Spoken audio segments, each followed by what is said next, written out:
Exactly. I'm telling you. Comfy. I think you just got to do it. I'm gonna do it, Oxie. Maybe that's what I'll do when I max. Like the week after I max, I'll be in the wilderness, nonstop. I doubt that. Why do you doubt me? Look me in the eyes. I want to max. I don't want to kill the wilderness bosses. It was a game of Uno.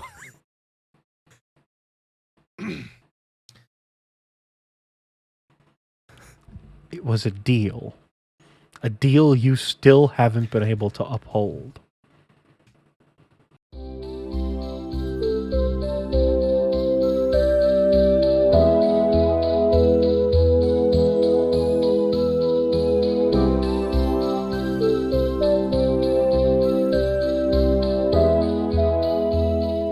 Hello, and welcome back to Xpwaste, where kill the meleeer first, regardless of what you're flicking. Just kill the meleeer first. Hi, I'm Oxie. And I'm Michael. If you're new around here, welcome to the show. This is Xpwaste. We're a Runescape-centered podcast, old school Runescape, that is. If you hadn't clicked away from that sentence already, welcome. We're glad you're here. If you're not new around here, welcome back. We took a break from last week, and we're feeling refreshed. Post bingo was just a lot, so we're back. Oxie, how are you? I'm good. IRL's been going good. Like my new job is going well. Love it. I'm still busier than ever. Like this is gonna come as a surprise to some people, but not having a job and not doing anything, and then going to a full-time 40+ hour a week work week is a lot. A lot changes pretty quick. Mm-hmm. So yeah, no, I've just been busy. I went home for this past weekend, so I've really not been around in VC, but I'm not been entirely up to date with what's been going on this past weekend. And I'm feel a little frazzled today. I was out all weekend, got home earlier today, did a bunch of errands, chores, and then like sat down and like, all right, podcasting time. So apologies for the frazzliness of Oxie this week. In game, what did I do in game this week? I think my friends are done giving a shit about my infernal attempts and are just taking me to hard mode top. Oh, They're like, okay, cool, we don't care, we'll take the fire caper, because they're my thing was like, I don't really want to get into hard modes until I have an infernal cape, which like hard mode top is not that much different than normal top. It is different, right? Yeah. It is more difficult, it is more unforgiving, but mechanically it's not like it's a different raid, right? Sure. So get good enough at it, it's not that big of a thing. I've had a few deathless and I'm under 10 KC, so that feels good, but we're still really prone to wiping at Verzik. So we just need to like practice that. And I'm going with like Jesse and Immortal and like Fear and all them people who are like really good at the normal content. So we just have to practice hard mode. I have to practice and not do things like die immediately in P3 because a crab spawns right next to me. But like so that's been what I'm doing. Otherwise, we have the meetup this weekend, and the only thing I'm doing after work is just doing the Inferno, because Right. I think I'm getting an Infernal Cape themed tattoo. And as funny as it might be to get the tattoo without having the cape, I'd prefer to have the cape, obviously. Right. So Right. send a couple runs today. I've been like brick walled by 60 recently. I don't know why. The last, I think, like 5 good attempts have just been like 60 brick wall for one reason or another. So that's why in the intro I said kill the meleeer, because the mage is just tanky. Like it seems like a smart decision to kill the major so it can't respawn anything. Right. But if you kill the meleeer, if you just turn rigor on and machine gun the meleeer or the ranger or the blob, whatever, you can just camp mage prey and just deal with whatever's next and like reposition everything and reposition yourself and just like deal with shit. I don't know. So that's been my experience these last few weeks, but we're going to spend some good time in there. If we get it, that's going to be great. If not, oh well. I'm sure we'll talk about it later, but I'm not too fussed. Yeah. So You'll have a cape one way or another, whether it's on your arm or on your back. Yeah. I thought you meant on my. I'm like, I don't think I'm gonna get the tattoo on my back, and then I remembered. Yeah. Someone suggested for the Xpwaste tattoo, I just get an Infernal Cape tattooed on my back. I'm like, that seems like a horrible life decision. But can you imagine? Unless it was a real tiny one, and it's like, yes, I'm always wearing. That would be okay. Just get the Sprite like tattooed like right at the base of your neck underneath your shirt collar. That would be pretty funny. I'm not gonna lie. You should get that Max Cape tattoo. 100%. That's gonna be our Detroit matching tattoo when we do Xpwaste North. That's gonna be so stupid and so funny. Just the Max Cape right on my back. Oh my gosh. Oh, consider it. I don't want to. So yeah, that's been my week. I'm gonna get 92 fishing while we record, and then what is my? Oh, I have a Kraken task, so I'll probably go sit at Kraken for the rest of that once I get 92, because that's what I'm doing. I don't know. At post bingo, I have been like, I would not be playing RuneScape were there not some pressure to get the cape before the weekend. Mm-hmm. I just wouldn't be playing RuneScape. Right. I'd probably be playing Modern Warfare 2 because I'm still extremely burnt from bingo. Damn. But yeah, it hit you hard this year, didn't it? I mean, dude, the administrative work alone was enough to make me like delete Discord. Like I was just ready to be done with all that. But you know, like I said, it's always worth it. It's always a lot of work, but it's always worth it. You know, I've been getting a lot of positive DMs like post bingo. There was a lot of really nice sentiments from people who I'd like never spoken to, by the way. They just like know me from the show and are like, hey, love the podcast. Thank you so much for putting on like the most fun event I've ever had in RuneScape. And like, that's wonderful. That's awesome. I love that. Yeah. So it's always worth it. But like, I just like want to play a different game. Yeah. So it's literally, I'm just going to do the unhealthy thing and do only Inferno for like the next 3 or 4 days. And then when this episode comes out, I'll be leaving to go to Texas that night. Yeah. I'm not leaving that night, but I'm leaving that night because like my dad lives like 20 minutes away from DTW. So that's convenient. Yeah. So you talk about burnout. It's kind of funny because we have a new role in the Discord. It's called Rot 2.0. I don't know if you've seen it. Mm-hmm. TMD and a bunch of other people were just PKing for like 3 or 4 hours the other day, and it was the most like the funniest thing to watch. Shout out to Cole. He forgot he had his room pouch in his inventory, and he died and lost his room pouch. So we've been giving him crap for that. But I think a lot of them were just like, we're burned out from bingo, so let's just go have fun in PK. I think Tyler got like a 2 mil or 3 mil PK. It was insane. So I don't know. If you're feeling it, maybe go and do some PKing with them, because they added the role so that like they could message each other and be like, we're doing this right now. So see if you can get in on that. I mean, I'm not opposed because like nice whip drop. I'm not opposed because like I have like a PK tab. I have a bunch of like return sets, they call them. Mm-hmm. So I have like several sets of like Black D'Hide, Mystic, Ancient Staves, Rune Crossbows, where like if I die, I can regear and be back in like 2 minutes. Yeah. But I just don't ever go. My cash stack, I also only have like 120k right now because I got a bunch of money during bingo. I made like 100 mil during bingo. And then just like got sad because I still couldn't afford an ancestral piece. Like if I get ancestral bottoms, I can use it at Chambers and TOA. And if I get an ancestral top, I can bring that to Inferno. And I couldn't afford either one. And I couldn't afford the Eldritch for Inferno.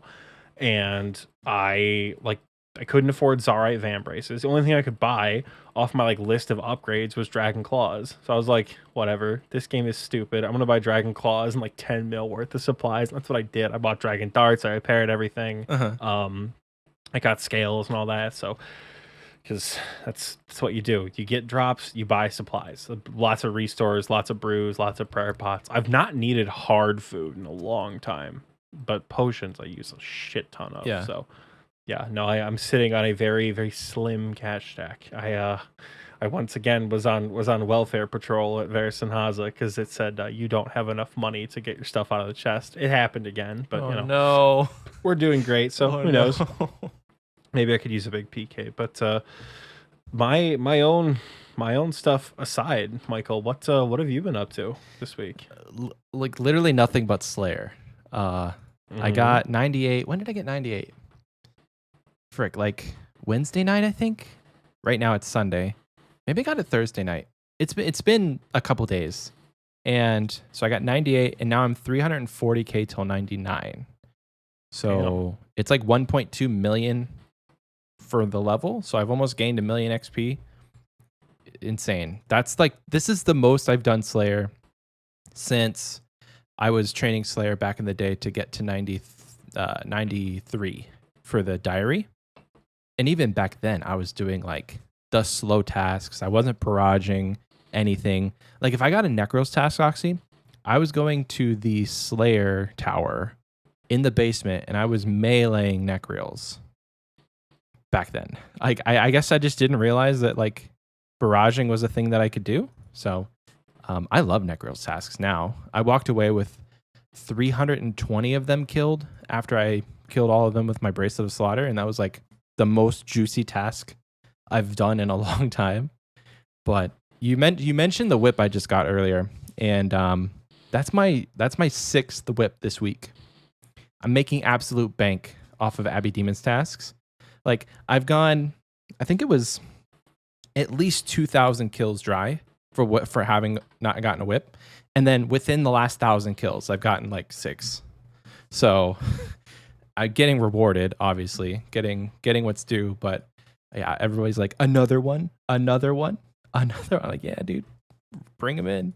But Slayer is going fabulously, and the reason I'm training it so hard is I have a goal, but it's not a hard goal because I don't want to put myself to it and then disappoint myself if I don't do it. But we're doing the meetup like you mentioned this coming weekend, so in 6 days, and I want to max at that meetup. So I want to bring my computer and I want to set it up in main event, and I want to click on the very last pickpocket that I ever need to do to max my account while everybody's there. And so that's why I've been going so hard. So if I can get 99 Slayer either tomorrow or Tuesday, then I can just like tap my screen all the way till Friday morning when I go to pick you up, and hopefully set myself up to max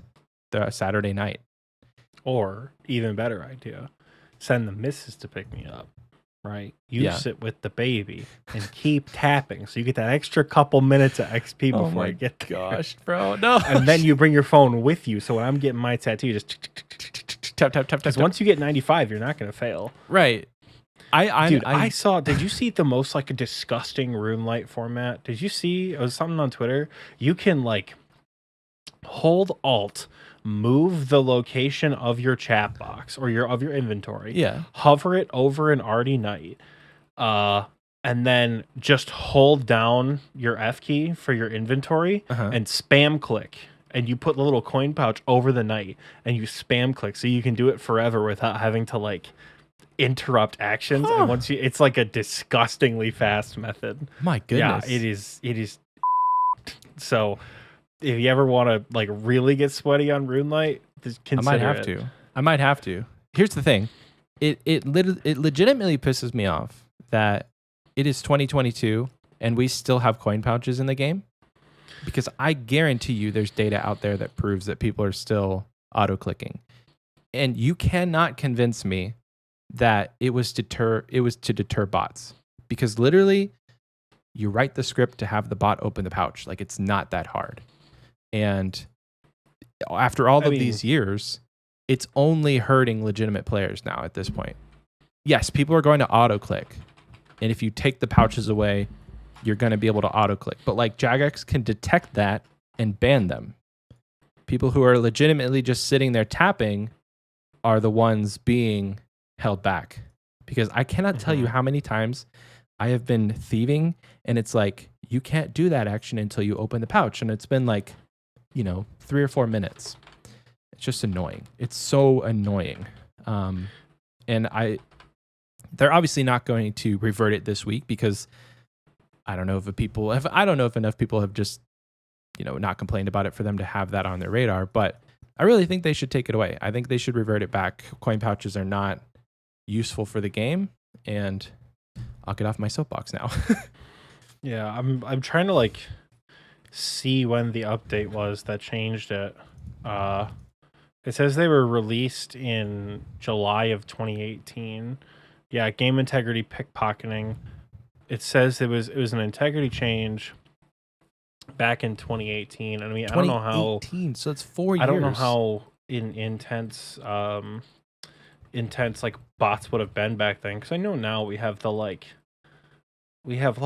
nightmare bots, Spandos bots, Top bots. Like, I don't know how advanced bots were back then in 28, but like, it's not like it was 2013 and the servers just opened up. Right.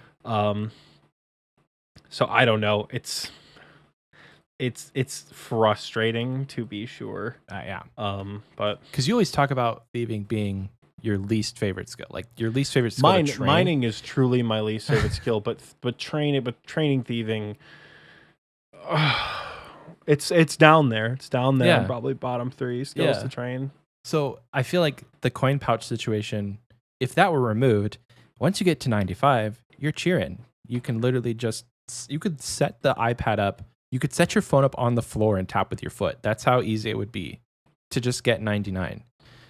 Now, if that's the reasoning that it makes pickpocketing too easy, screw you. It doesn't matter. God damn. I'm heated about this. Like I said, I'll stop talking because I'm obviously I'm not in the right headspace. There's one thing we've learned to talk about it. about Michael on Xpwaste is that he hates when the max XP cannot be adjusted. He gets heated when people do not like to adjust max XP or the ease of a skill. Right. Just because it's the way it's always been. No. It's yeah. Again, I'll stop talking about it. That's not what we're here to talk about. So I'll be done with thieving Saturday night, and I will never have to think about it until I go back to get 25 mil or 20 mil or whatever the goal is. But I don't know if I'll do nights. It's like probably the easiest way to do it, but there's so many thieving methods out there. Maybe by the time I go back, they'll have a thieving minigame that's not, what do you call it, Sorcerer's Garden or whatever it is. Yeah, I have heard the Rogue's Den. What? So there's always the Rogue's Den. Is the Rogue's Den a thieving minigame? I don't think that's... I know that you're... The place where you get the Rogue's outfit. Right. Is it like a thing where you do the big lap and then it's supposed to be a good way to train thieving? I don't know. I thought it was just to get the outfit and then you're done. I mean, probably. I've done half of a lap in my entire life and literally never went back. I don't think I've had this conversation before. I don't think I have ever completed a Rogue's Den lap on any account on any game mode ever. So I think one condition. I'm very much against services in OSRS. I might pay someone to get me a Rogue's helmet for me. I was gonna say, I think one condition that we continue to be group mates is that you must get your Rogue's outfit. But I could just do it for you. It's literally not that hard. There's a plugin that tells you everywhere you need to run, and it literally says run. If you have to actually run, it's RNG at that point. It's very easy. I've seen it. I still don't care. Oh, gotcha. You know, so it's not about the ease of the actual minigame. It's like at this point, like fishing trawler. Exactly. It's completely out of spite. I'll do any other stupid minigame in the world. Rogue's Den, I'm considering hitting up one of the boys. Jake in the recording booth says takes 10 minutes max. Yeah, I can confirm it wasn't cool. 10 minutes. I got it in like 12 or 13 laps, I think. So it's down to RNG if you get a box or not. Oxie doesn't care. That's cool. That's really cool. Mm-hmm. Anyway. Quests also take 10 minutes, and a lot of you scruffs out there don't do them. So, Ooh, this is the spicy Xpwaste episode. I love it. Do your quests. Do your quests. We took off a week, and now we're coming back, and we're coming back guns blazing. No chill, as the kids say. I just want you to think about it for a second, right? Like, what is the cold opener for next week going to be? What is the cold opener for next week's episode going to be? If I get my cape tomorrow night, yeah. So it won't be the opener for this week's episode because, like, we're not talking about it. And you get your max cape on Saturday. What is that mess of an intro? Oh my gosh, dude! Because I don't think we ever planned for that. Because now there's potential that it happens at the exact same time. You know, I don't want to point any fingers, but one of us is taking way longer to get their cape than the other, Michael. So, you know, just saying. I did hit 6,000 hours on my account the other day. Actually insane. Mm-hmm. I did the math. I look at my days play and I was like, oh, it's cool. It's 250. That's 6,000 hours. It blew my mind. Doesn't feel like it. I don't know what the cold opener is going to be, and I don't know if you mean the cold opener or but like the intro, like what we say in the first part. Either way, I really because like. If they both happen in the same week, neither one of us are going to particularly get the spotlight for the intro. Well, the good thing about it is we'll both be in the same room, and so it could just we could go off script for the in-person episode and say the same thing, like, hi, welcome back to Xpwaste. I'm Oxie, I'm Michael. And then we shake hands, be like, congratulations. And congratulations to you, sir. Congratulations, sir. And then you shake my hand, congratulations, and that's it. We've got to do the episode where you're standing and I'm sitting down, but we're in the same frame. What? So we keep the illusion that like Oxie's 5'2" alive. I need to try everything in my power to like. And I'll like look like down, when we like, meet hey, people, Oxie. we need to be sitting at like a booth where you're at like normal level, but I have like a child's chair. I need to be like comically shorter than everybody else. Yeah. And I will, if we ever take a group picture, I do want to be in the front at the bottom. No. So so it's just funny. Michael wears heels the whole time, Jake? I don't think so, buddy. Dude, okay, now that's the move right there. That would be fantastic. So in order for you to picture. If you in order for you to appear short, then I would have to be like 6'7". You know? I mean, we just have to make it people think that you're 6'7". Like I took a selfie with TMD when I met him in real life, right?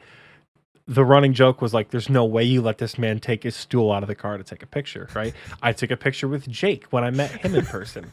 There is the shot, which is Jake and I, and Jake is a little bit taller than me. And then the setup, which Jake is standing on a deck next to me. There's like a 7-inch deck in between us. He's a little bit taller than me.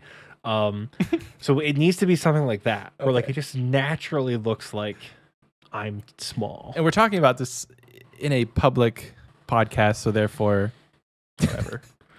But you'd be surprised at how many people who have been around for a very long time still think it is very real. I think I told Jamie the other day that I was 5'2". And she went, "Oh my God, Oxie, there's no way you're shorter than me," and was just like 100% seriously on board with the fact that I was 5'2". I'm like, Jamie, we've had this conversation before. She's like, yeah, you've never told me you're 5'2". I'm like, Jamie, I'm not. But at this point, I'm trying to keep it going as long as I can. But well, you're just gonna have to here's what we could do. You know those big parachute pants, like those massive jeans that just are like so wide. If you wear those, but then you bend down like you're crouching, we can crop them to where it looks like your feet are like at the end of the pants. And I think can't see yourself. The goal is for me to look shorter, not thicker. Like, you know? Yeah. I might have a fat ass, but I don't think I need parachute pants to like expand on that a little bit to then Photoshop my feet. I don't know. You can just wear a skirt too.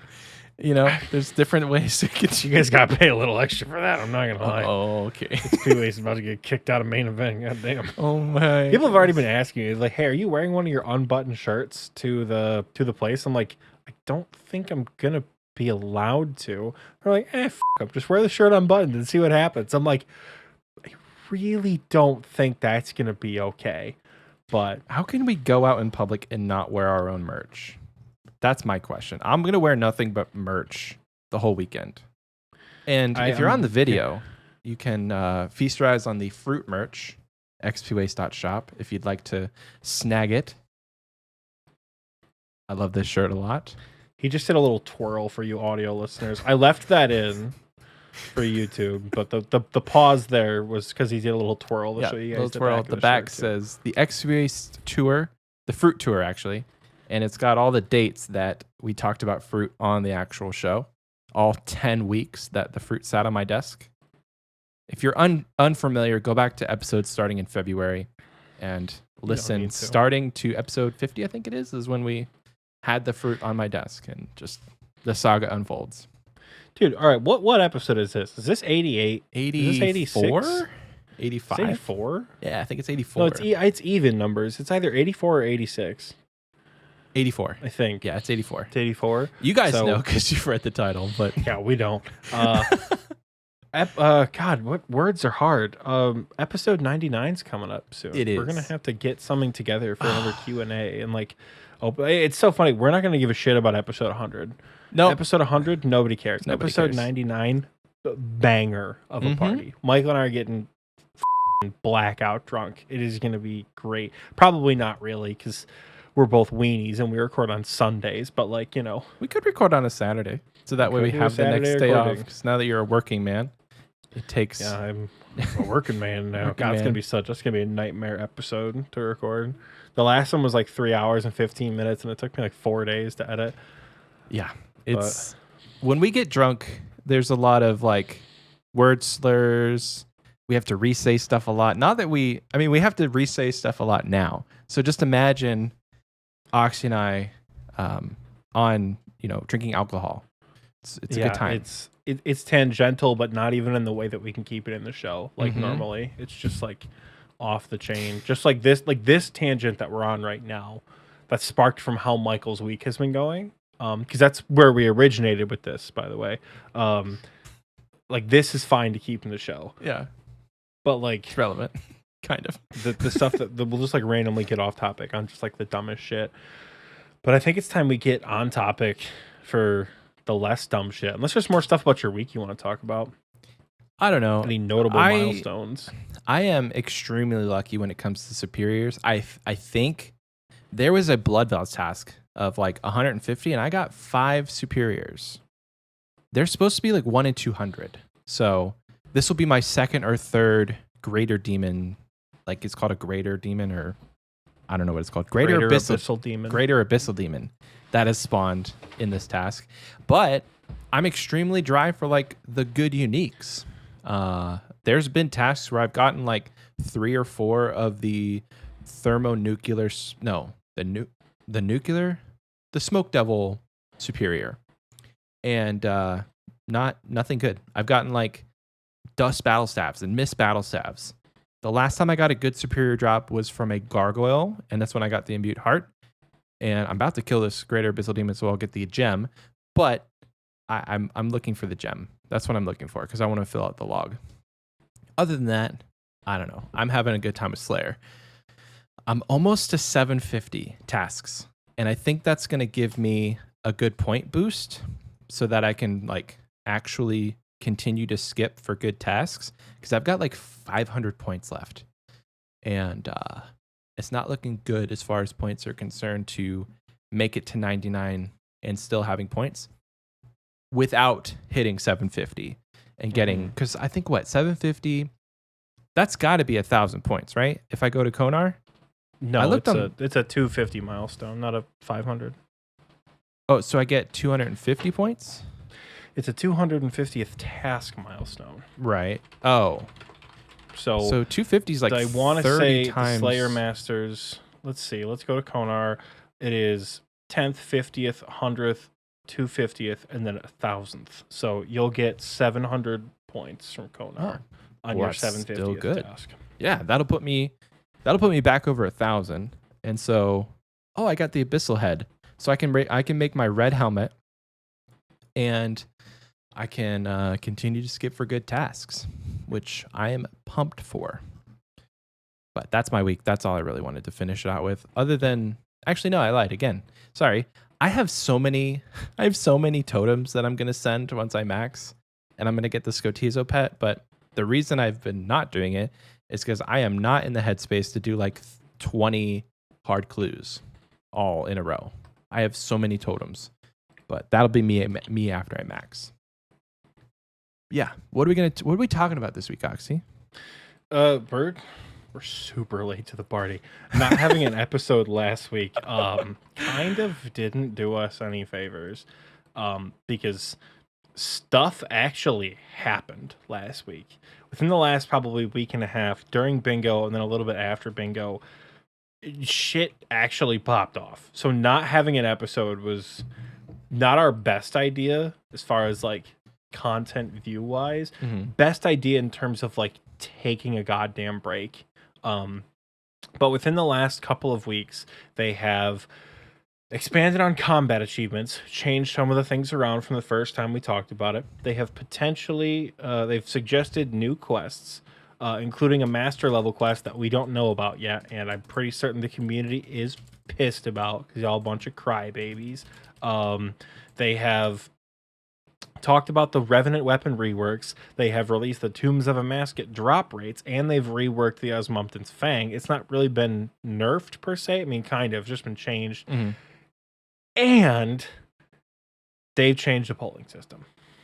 That is so much in like one literal week of us. That is from October 27th, when our episode about whatever. God, what was the 27th? That was the Thursday. Quality of life day. Yeah. That was the day the QOL episode came out until like 4 days ago. So it's been busy. It has been absolutely busy. And what I find funny is like the day our episode came out, they released that new blog and kind of invalidated most of the stuff that we were talking about. With the rewards. Yes. So it's like that's what we get for posting it up, having our day that we post episodes on the actual release day of new content. But while we took a week off, Jagex also took a week off. So other than all of that not much has happened in the actual last week because it was game jam. Following the dev. It's been a good week to follow the devs on Twitter, but yeah, I'm super excited, but yeah. So I mean, I guess what do we want to get into first? We're not normally a news podcast, but I feel like how much I love polling in old school RuneScape. Yeah. Let's talk about the polls then. I mean, sure, we can. I think our original text was like, let's talk about the Fang. It might be beaten to death, but let's talk about it. So I'm content to talk about the polling system, I guess, like these legitimate polling changes that they're making.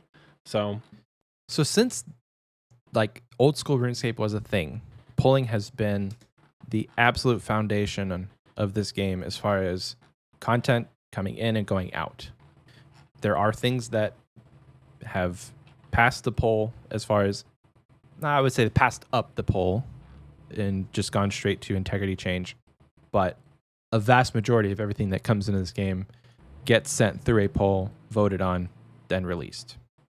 And we've touched on this a lot. We've touched on the past a lot that the polling system both works and doesn't work for this game. It doesn't work to improve the game, and it does work to improve the game.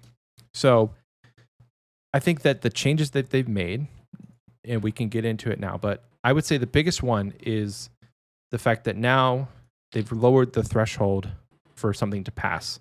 So before it was 75%, so you'd have 3/4 of the vote, 3/4 the majority. Now it's 70%, which is not a giant change, but I do think that it's enough of a change that we'll see a lot of content that would not have passed will pass now. I saw this picture on Reddit. You guys can probably look it up. It was very interesting because since the creation of the game and all of the polls that have passed, somebody went back through the archives and they literally took a screenshot of everything that would have passed had the threshold been 70%, not 75%. And I think maybe one of the comments was like, so when are they releasing all of this stuff? But it was super interesting to see what was like 75.8 or 74.8, not 75. What stuff was like 73%, stuff that was so close, but just didn't hit that 75%, and how different this game could have looked. There's like a lot of new prayers and shit that get added because I saw the post you're talking about, and it's fascinating. Of like, damn, it really could have been close. Which like, I'm a little torn on some of that stuff because part of me is like, how good could it have been? Another part of me is like, how bad would it have been? How bad? Seldom do I ever support the polling system, like, period. I do support it. I think it's a good addition to the game. It gives the players the ability to offer legitimate feedback. But it does hinder quite a bit of the game's progress.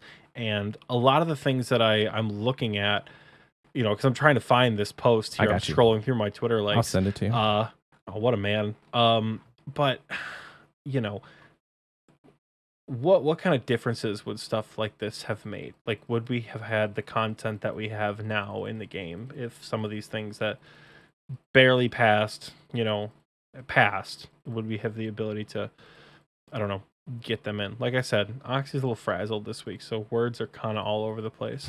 But, Not that we need to sit here and read every single one of them out, but there are some that I found super, super interesting. Yeah, I mean, there's a lot of new drops, a lot of new potions, it's a lot of PvP stuff. There's a lot of PvP stuff. But like this, if the Theater of Blood is added to the game, should it be possible to combine a Vial of Blood, a Raynar, a Snapdragon, and a Snapegrass to create a super prayer potion? This prayer potion restores prayer points 7 plus 25% of your prayer level and restores an additional 6 prayer points over 30 seconds at a rate at 1 point per 5 seconds. So it would have been essentially the Scarab from TOA. That could have been in the game. That was at 71%. Very close to 75, but still not enough to pass. So we'll put this in the description. We'll put the link to this Reddit post in the description if you guys are curious. Like I said, there's a lot of stuff that was very close. And to Oxie's point, a lot of this stuff is like PvP related because that's the kind of stuff that gets down votes and no votes in polls recently. But go and see what the game could have been like, good or bad. I'm very interested. Are there any other changes from the poll that you find to be interesting? It makes me the most happy to see, because they have a section here that says what we will poll, and it's high level concept designs for new content, new rewards, and then changes to existing content that are significant, right? So like changes to, how things function in certain areas. I'm trying to think of an example, like reworks to stuff like the Shades of Morton rework they put in the blog example. Like that is a significant change. Like the fishing trawler rework, that is a significant change, right? And like new content, obviously new rewards, that all is going to get pulled because that's what we as a community want. But I'm more excited about what they're not going to pull because me, I love when they just like update shit for the game. Some of it's obvious, like game modes and temporary events and like visual assets, which I'm actually kind of interested in because I'm interested to see what that means. They're like, yeah, graphics and UI stuff, like that's integrity change. That's not, we're not voting on this. I'm interested to see graphically where this could take us, even though they say they want to keep it old school, right? I'm interested to see what what new styles of stuff are we going to get? How many new Shazian-esque updates are we going to get to places that frankly kind of deserve it? I hope. I really do. So, like keeping the game the way it is for the sake that it's how it's always been is not something I'm into. Yes, there are things that you just don't touch. Don't touch Lumbridge. Don't touch Varrock. Like those cities have been iconic for over 20 years. You don't need to change them. But to that point, they changed Falador back in the day, and I think it looks fantastic. So there are certain things that you can do. They could add a whole new area to Lumbridge that caters to new players or caters to the early game. kind of like how they've done in RS3, where they made Berthorpe like the starting hub, and you have all of your stuff there. It Dude, could have help. you seen what Lumbridge looks like in RS3? I Like, there's haven't. a No. bunch of like stalls and shit that you go to, Well, that's and cool. like, it's a very interesting change to what we know right now. Like, this is gonna sound like heresy, and I know we have fans who are gonna try to crucify me for this. I would love to see them update some of these old ass cities. Mm-hmm. I would love to see them give a graphical rework to Varrock. I would love to see them, like, add new assets to make it feel like a city. Like a city, yeah. Like, there are some pieces of like Varrock that you can tell, but like, let's add some paper blowing through. Let's add some like stray cats around the city, because like, is Gertrude the only NPC in the entire game with a cat? Like, no, there are more, but like, Mm-hmm. how is there not? Like, cities have things like cat problems. They have dripping water. They have, streets that look cleaner, streets that aren't cleaner. Like, there's more stuff that I think we could do and add to these older cities to make them feel more alive, because a lot of them are very boxy. A lot of them, I think a good example of the general design of old school is like, look at the Arceus house right now. It's very boxy. There is a town square, but there are a lot of boxes. Mm-hmm. It doesn't look so much like that with like Shazian and Hasidius anymore, but it used to. Yeah. Right. And I think a lot of the old cities kind of suffer from that. Mm-hmm. I think would there's like to cities like, if we're on the Zaya train, Piscarius, that place is massive for no reason. Like walking from the top of the docks to the bottom, it's absolutely massive. And there's not enough. We don't see ships in the water, not that I can remember. If there are, I'm very sorry. I haven't been to Piscarius in a long time.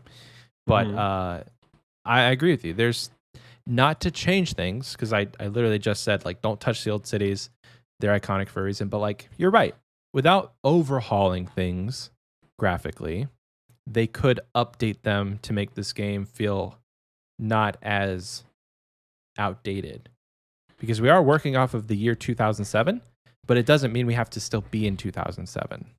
Graphically, frankly, I yes. wouldn't even mind expansions to some of these cities. I wouldn't mind an expansion to Varrock. I know people are going to get pissed off at me for it. I wouldn't mind an expansion to Lumbridge. I wouldn't mind a layout change. Like, I don't know. I don't think, to be frank, I don't think you need to change things for the sake of changing them. Right. I think that's a big piece of it. Is don't just change it to give it a fresh look. If you're going to change it, give it a purpose and give it a meaning, give it a backstory. How they added the Grand Exchange to a completely empty area in Varrock. It gave it a meaning. Mm-hmm. There's a lot of places in Varrock that are literally, if you had a heat map of all the places that, like, if you had a heat map of all of the tiles that people most frequented in Varrock, it would literally be the square in like that main road from the East Bank to the West Bank, and then down to like where Charlie is. That would be about where most people go. Unless you're doing Mahogany Homes, nobody is going to like Northeast Varrock, where the church is and where the museum is. And up in that northeast corner where you can go up to the wilderness. I haven't been up that way in so long. But I mean, frankly, if you're going to make a change like that to a major city, if you're going to expand it, if you're going to change the layout, I think a Mahogany Home style update is kind of necessary. Like, you need something to make the players need to go there. Like, the biggest waste of space for me in Varrock is the Black Arm Gang hideout. Like, in the southwest. It is the most useless part of the map. Yeah. You go there once and then never again. And I think the Phoenix Gang is still, it's no better, but at least it's only one building, right? Mm-hmm.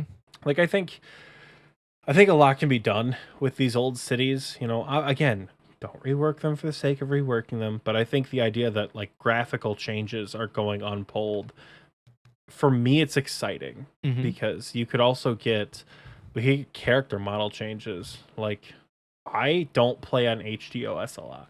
I follow the HDOS devs on mutuals with some of the people like on Twitter who make the program. It looks super cool, and every day I'm tempted to go back and try it. It's truly the plugin problem, and I'm not going to beat a dead horse because like they know that they don't have enough plugins right now. So it's not a criticism, but goddamn, do I love screenshots of the free-to-play areas in HGOS, where the NPCs kind of look like, you know how the Varrock guards look really out of place because Yeah. they're more animated Yeah. and they look weird. But then like the Knights of Camelot look a lot better because every other NPC in that area looks like that. Mhm. When they start, like, that's the time they like first started to do these graphical updates, right? I would love if NPCs and like chat heads had that same kind of dynamic life they did back in like 2008, 2009. Yeah. Oh my god, I don't care that it looks bad by like today's graphical standards, cuz like if you say that like that style of NPC isn't truly old school, you. You're like, you're caught up in something that's gone, right? Like, I get it. It's not saying you shouldn't have a preference, but like, it's very old school. It is prime time when most of us played. Yeah. Most of us in our mid to late 20s played the game. The pre-EOC, post-summoning, post-dungeoneering, 2009, 2010. graphical look Yeah. to the game, right? That's again why like God Wars dungeon bosses look miles ahead of like Kraken. Like, look at what Kraken looks like and what Thermi looks like. Thermi's pretty much just a bigger dust devil versus a boss like Krill Yeah. that were added Who's at a big about the same demon. time, but the assets for, but like, look at a lesser demon and then look at Krill. Look at a Yeah. greater demon, then look at Krill. Look at Bandos. Look at these, like, they have a lot of detail. They move really well. Yeah. Right? I They have see what you're like saying. chat that goes over their head, right? Their attacks are all different. There's punching, there's stomping, you know, there's from Kriara where he like claws you or whatever. I mean, just the you flapping don't- of Kriara is probably a feat in its own. Yeah, Just like the fact that and it's you don't flying. you don't get that with the older NPCs. Like even the lesser demon minions, like in Krill's boss room, are like brr, brr, brr, like throwing rocks and shit at you, whereas Krill's like swinging swords around like he's a Jedi or something like that. You know? So you could tell that like more effort was being put in at that time, and I still think that is a very inherently old school style. But in addition to like what they're going unpulled to get back on track, I'm most excited about the QOL changes, like the wiki orb menu, warning messages, moving trees. Like that's another big one, and like menu options. Where like, should we add a feature to allow you to make all in your inventory? I'm glad they're just doing that shit. Yeah. Because Yeah. like, who cares? The one thing, if I can bitch about one thing, You may. I wish they would have said cosmetic statless items were just integrity changes. I don't mean statless in the sense of like during Game Jam this week. If you follow Mod Soften on Twitter, she's been working on things for the Wilderness expansion. And there are a lot of items that have been pitched by players that are statless but offer some sort of benefit when you're in the Wilderness. I mean like fancy boot. Like I mean like, you know, clue scroll reward. Yeah. Statless fashionscape items. Right. I kind of wish that would also go unpulled, because what is, if you don't like it, don't use it. The Hasidious House wall kit, if you don't want it, don't use it. Like it's not going to affect you that it's in the game. That's like saying, you know what I really don't like? The Desert House theme, because I don't like the music. It's weird to me. So I think we should remove it. Like, no, it's dumb. Like, It doesn't I don't affect like you it. if you don't. Don't use it, right? You ever seen a desert house? It's very interesting. Like there's a whole desert layout. It's not Is that a real bad. thing? In the Yes. Oh. In old school, there's like a desert style Polniviac like house thing. But you know, I've been stuck in the winter theme since like winter of 2019 and or whenever that came out. I saw Tyler's house, T-Pace. Saw his house today because he just got 83 and he's like, come to my house. I'm like, okay. And it had grass. And I have not been inside a house that has grass in a long time. And it made me think like, you know how, this is a weird analogy, but follow me. You know how like if you go into somebody's house, it has a distinct smell, but like you go to your house and you don't smell anything. It's because you're nose blind. Well, my eyes become like, I don't know, the equivalent of that, but like I just see snow on the ground. And then I go into his house and it's quite jarring because there's grass. Yes, Fortimus in the recording boot chat says ... blind. Yes, I'm not blind. I just want to think like, no, nose blind is a thing, you guys. Is the recording booth chat trying to gas lamp Michael? No. Like, I swear to God, guys. Like, nose blind is a thing. They're memeing me because I said you're blind, but you're not blind. I'm not saying I'm blind. I'm just like, I've become desensitized to all of the snow in my house. That's what I'm trying to say. And yeah, and I mean, I was jarring. I have the same thing. Speaking of jars, remember I told you I went to Jamie's house for 99 cooking? Yeah. Something was throwing me off and I couldn't figure out what. She has green grass in her house. Yeah. I have the Xershian theme because remember when Leagues 2 came out and all the Twisted League rewards like plummeted in price? Oh yeah. Is yours black? Is like your floor black? Yeah. Oh, okay. So before Trailblazer came out, the Twisted stuff used to be stupid expensive. Mm-hmm. The wall kit was like 20 mil. The horns were like 15 mil. They're actually kind of like flexes to have it in your house because they were so expensive. Then Leagues 2 came out and the prices tanked. So when Leagues 2 came out and people could start spending their rewards, I'm like, I think I'm going to buy me one of those wall kits. And I did. It was like, I think I spent maybe 4 or 5 mil on it. They're like 800K now or something like that. They're not that expensive. I'm actually going to look it up. Wall? What is it not? Oh my God. Twisted. While he looks it up, Twisted Blueprint. Twisted Blueprint is 2.1 mil. So I did lose a little bit of money. Oh no. But like it is very strange to like see another player's. Even like your house throws me off because I'm like, why is it white? Yeah, so snow on the ground. Yeah. But I don't know. It makes me want to grind out I'll construction train. so I can have the Hosidius theme. I was just about to say someday I'll train construction again, and someday I'll get that wall kit because like I'm rich. I can do top CBA saving money with the builder's outfit. I want to save my points for that wall kit recolor. I think I'm like a quarter of the way there. Yeah, I might go do that after I max, just so I can stop looking at all the snowy paradise that I have. Never mind that I could just take it off and have a normal theme, like the desert theme. That sounds like fun. It's interesting, sand, but right? since I like the in-game music, the music for me is weird. So speaking of tangents that are related to RuneScape, kind of, I am really weird about sounds. Graphically, things can change, no problem, but when sounds start to change, then I start to get bothered. I don't mind the new sequel trilogy for Star Wars. It's not my favorite, but I also understand that it is not for me because people hated the prequels and the prequels were my entire childhood. So like, you know what? I hope the kids these days like the sequel trilogy. Remember when the Force Awakens trailer first came out? Yeah. You know what I really didn't like about it? Kylo Ren's lightsaber. Not because it had a corrupted crystal and looked weird, not because it had the crossguard, which like doesn't make any sense, by the way. As far as like fighting with a laser sword goes, not important. That didn't bother me. It's that the lightsaber's ignition sound was weird. Mm-hmm. When sounds and when music are changed without any reference to the old stuff, right? It is just really bothersome to me. And I think that's part of my issue with some of the house themes in OSRS, because if you listen to the track "Home Sweet Home," do do do do do do do do, that's the house theme, and that's the music I like because I play with game sounds. So when I hear a different sound, I'm like, I hate this. I don't want it. I hate this. I don't like it.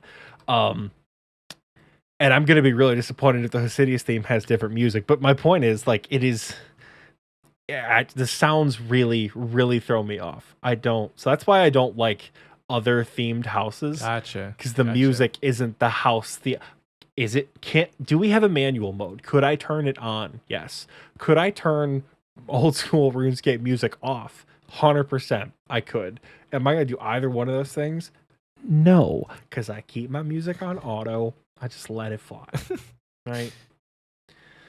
Yeah. So that's a weirdness of mine. 6,000 hours. That's also why I was so excited during the Halo Infinite flight when the drums kicked on for the first time, because I thought 343 had done something stupid like tease us. Then they actually put the Halo theme in the game. I like got out of my chair and started dancing. I was really excited for that. That was like last summer though, so it's not relevant. Point is, I'm weird about sounds. 6,000 hours in this game, and I don't think I've ever once played with music on for longer than like 2 seconds. I don't know. It's like it's at this point it's just a thing. I don't know that I could actually change just the same way that you can't turn it off because it's how you've grown into playing this game. I don't think that I could play with music on. You know, had we both started playing the music, and then, you know, it's we're the same but different is what I'm trying to say. But it is, yeah, and like to that point, some weapons have different sounds on different styles.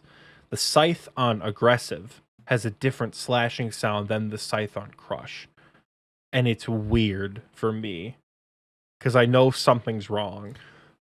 That's like interesting. if I go from nightmare to Tom and forget to switch it back from crush, I know I'm like something's off right now, but I don't know what. And vice versa, if I don't turn my scythe on crush, something sounds weird because like that's not a sound I hear at nightmare. That's a theater of blood noise. The nightmare sounds are I don't know. I don't know what you would call it. I could give myself a couple of diagnoses, none of which I'm going to give on the show, but we're just going to call it weird and say that Oxie is very excited for just the amount of things that they are like doing integrity changes on for this game, but they're not polling. Like, if on the off chance any J mods listen to this show, right? I know that we probably like don't have any that listen to it, but if on the off chance I do, or if on the off chance that somebody is friends with a J mod who listens to the show, I am so unironically proud of you guys for making these changes and finally putting your foot down and being like, small changes to things that most players don't know how they work or doesn't affect a vast majority of them in a way that alters their game mode. Changes to like UIM POH drastically changes that game mode. Doesn't seem big to us, but it changes it for them, right? Changes to adventure paths.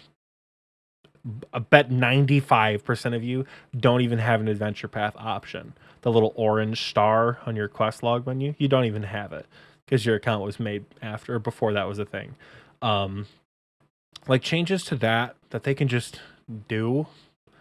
I'm so happy you guys just finally went and did it. I am so happy that is a thing now. So thank you for.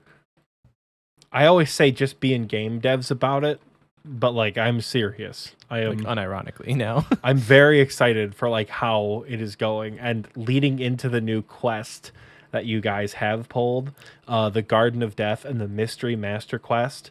That is not While Gothic Sleeps, by the way. Everyone seems to think it is. It's really? not. No. So Submediant, the deep-voiced punny man that he is, played a lot of RS3 before coming over to Old School. The quest is described as it's a mystery. It's a murder mystery, and you're one of the suspects. Oh.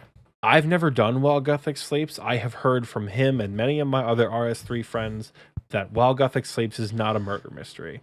Everyone says, well, if you hover over the quest required, it says While Gothic Sleeps. It also says, Core Blimey, mate, what are you doing in me pockets? Like, the whole thing is a meme for people who are highlighting that black text. Oh. And, like, copying it over. Like, they say they complete the collection log, and, like, there's a bank standing quest, and, like, dungeoneering when. So, like, there's potential for it to be a port from RS3. That's funny. I'm not saying it's off the table, but there is potential for it to be something that was in RS3. Maybe it's a continuation of, like, the Red Axe storyline that's been altered a little bit. Maybe it's, you know, a continuation of like Devious Minds that just sort of like fucked off and never got like finished, you know? Maybe it's something completely new. Maybe it is just a new quest because we have a new continent with new characters and new stories. So, also I'm pretty certain While Gothic Sleeps is what brings in the 6th age in RS3, and it also gives us items that we already mostly have. in OSRS. Right? Didn't it bring in dragon claws, if I'm not mistaken? Yeah, it brought tormented demons and dragon claws, I'm pretty sure, which are just demonic gorillas Come and rage on. rewards. I'm sure it brought other things too, but like I want it in the game because the story is good, but it alters in a new age. The gods are back. It's fucking weird. Samini just said WGS is not 6th age. Is it a Wumbo Godsword? Is that what they brought in? That's, oh my god. The WGS. Something Godsword? It's a meeting. Just let it go, my guy. Just let Anyway. it go. I did not know that you could highlight the black text in that news post. That is hilarious. And I love that they have a sense of humor because you're right. It's like literally memes. It's like, where Varrock? Yeah. That's a meme. It's hilarious. Good. Like, the fact that they're implementing this new polling system of like, which we didn't really talk about what the big polling changes are. Instead of like pitching like, hey, we have this big idea for new content that we have fully realized and done a bunch of stuff for. Do you guys like it? And our pissant community is like, no, we don't. So they just like waste 4 months of development time on it. Yeah. That's going away. They give like just very vague, like, hey, do you guys want a new quest? You guys want a new raid? You guys want a new boss that's like Sarachnis tier? Fucking sick. Right. All right, let's add it to the game.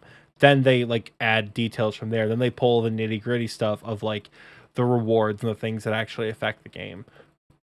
So I'm glad that's how they're changing it. And now they're like, hey, it's a master level quest. It's gonna be hard. It's gonna offer a new boss. Do you guys want it? They do give us the We're requirements. not gonna tell you what it nice. is. We're not gonna tell you what it is. Yeah. Do you want it? Yes or no? I really like that approach of like, no, figure it out. What do you want? Do you want it? Yes or no? I don't know. So I'm excited that like those are some of the changes that they're making. So like no matter what, it's coming. Even though like we've seen with the PvP arena that sometimes it can backfire. You know? Sometimes it can be like, you know, we're going to add this new piece of content. What about the rewards? And all the rewards fail. I doubt that'll happen for any PVM or quest or, you know, PvE or anything that's not player versus player. I imagine we're not going to have that problem. Mm-hmm. But I don't know. They do give a pretty cool example. I don't know if it's in this blog post, but essentially they give an example of the polling question that they asked for Tombs of Amasket. Mm-hmm. And then they, underneath it, they give like an example question of something they would ask for a new raid, or say that Tombs of Amasket hadn't come out yet and they were going to be polling it under this new system. Essentially, it's like, should the Tombs of Amasket be released as described in this poll blog that we talked about also on the Summer Summit? Yes or no? They've already done months of work. They pretty much have the whole raid fleshed out at that point. It's like at that point that they're polling it, they could hit go live. Versus the new system that they're working with, the question would go something like this. Should we release a new raid in the desert? Yes or no? So it's a lot more vague for them to get the green light to produce content without having to put, 4 months into development just to have a blog post full of content. And then what if people say no? It happened with warding. All they would have had to do with this new system is, should we release a new skill? Yes or no? Based around the crafting of magical armor or something like that. You could be vague or you could not. They could literally just say, should we release a new skill in OSRS? Yes or no? And if it passes with 70% yes, they have the freedom to then work with the community on what they want and pull specific steps in that process so that they can get 6 months down the road and not have just, wasted all of this time and have it be a no. Mm-hmm. So I'm excited for that. I really am. How that affects future updates, we'll find out. I'm excited for the prospect of new content because that's what's keeping this game alive. At the end of the day, is the content that we're all participating in. And for me, that's kind of what it comes down to, because old school has a lot of old school lends itself to a play style of it's steps and steps and steps and steps. Iron Men know this better than anyone, but you have to do A to do B to do C to do D to do A more efficiently, kind of thing. There are a lot of grinds. There's a lot of hours that go into this game. A lot of people, understandably, would like to know what they're getting themselves into. A lot of people would like to know what they're going to be spending the next 4 weeks to 6 months of their life doing, right? And if you're being super vague, right, we're adding a new mining training method to the game. Someone who's going for a max cape might be shitting themselves because, well, do I wait to train mining? Do I bang out mining now, or is like this new one going to be so much faster? Like, could you imagine, like, you did it, right? You did it with rune crafting. You did bloods forever. You were locked at bloods for 2 months, right? Doing nothing but Zaya rune crafting, bloods and souls. If you were about to start that grind and they said, we're thinking about releasing a rune crafting minigame, what do you guys think about that? Would you have still done bloods, or would you have waited to do 99 rune crafting? Or would you have been nervous either way? If they gave a legitimate timeline, I think I would have waited, to be honest with you. With just that simple question, I would have waited, because there was other stuff I could be doing. I could have worked on agility, which had an update already. But the point is, right, if they're going to do it for one skill, when are they going to do it for all the skills? And it puts off grinds, and it puts off like various things. Because like, what if, for example, right, I'll give you an example from Melvor Idol. I still play that game a lot, and I know some of you XP racers do too. Before the new expansion came out, Impending Darkness was the end-all be-all. It was the end of the game. Very difficult boss.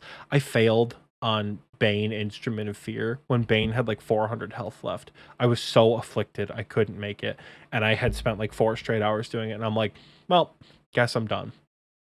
Throne of the Herald came out, and now there's a bunch of things added to the game that I'm able to do with my skills that are going to make Impending Darkness a lot easier, right? So if a new quest comes out that gives me access to little minions that do additional chip damage, don't you think that would be a lot easier to kill Galvac or Seren or Gluff if I do that quest that gives me these thralls first? So why would I do Monkey Madness 2 when this new Kingdom Divided quest is coming out that gives me this? So it just delays things, right? Yeah.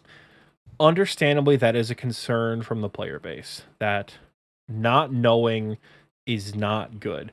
And I don't blame you. The unknown is a scary thing, right? I deal with it all the time. The unknown is a very scary thing, especially when it's something you care so deeply about. You put so much of yourself, your time, your effort into. I don't think personally I have ever cried over a video game due to my own performance. Like, I have had scenes in video games that make me cry, you know, when Six turned around and said negative, I have the gun. Oh god damn, it just does things to you, man. But like, the Inferno is an example of something that just like is, you invest a lot of emotion into it, right? And everyone has done that with pieces of this game. Quest bosses, skilling grinds, PVM experiences, you know, events you do together. Everyone remembers their first big milestones in this game. And when random shit gets added that you don't know what it is, it's uncomfortable. I will admit, it can be uncomfortable. More often than not, it's going to be fine. And with this new system, even if they add it, they haven't added it.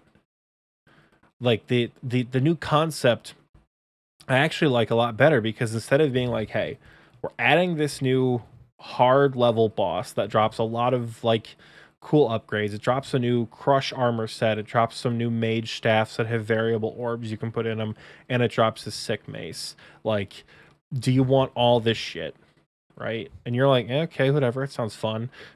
But then you have to do Nightmare, and you're like, oh god. If they were to pull the question, hey, should we add another boss to Mauritania? It's going to be kind of hard, group content. And you say yes.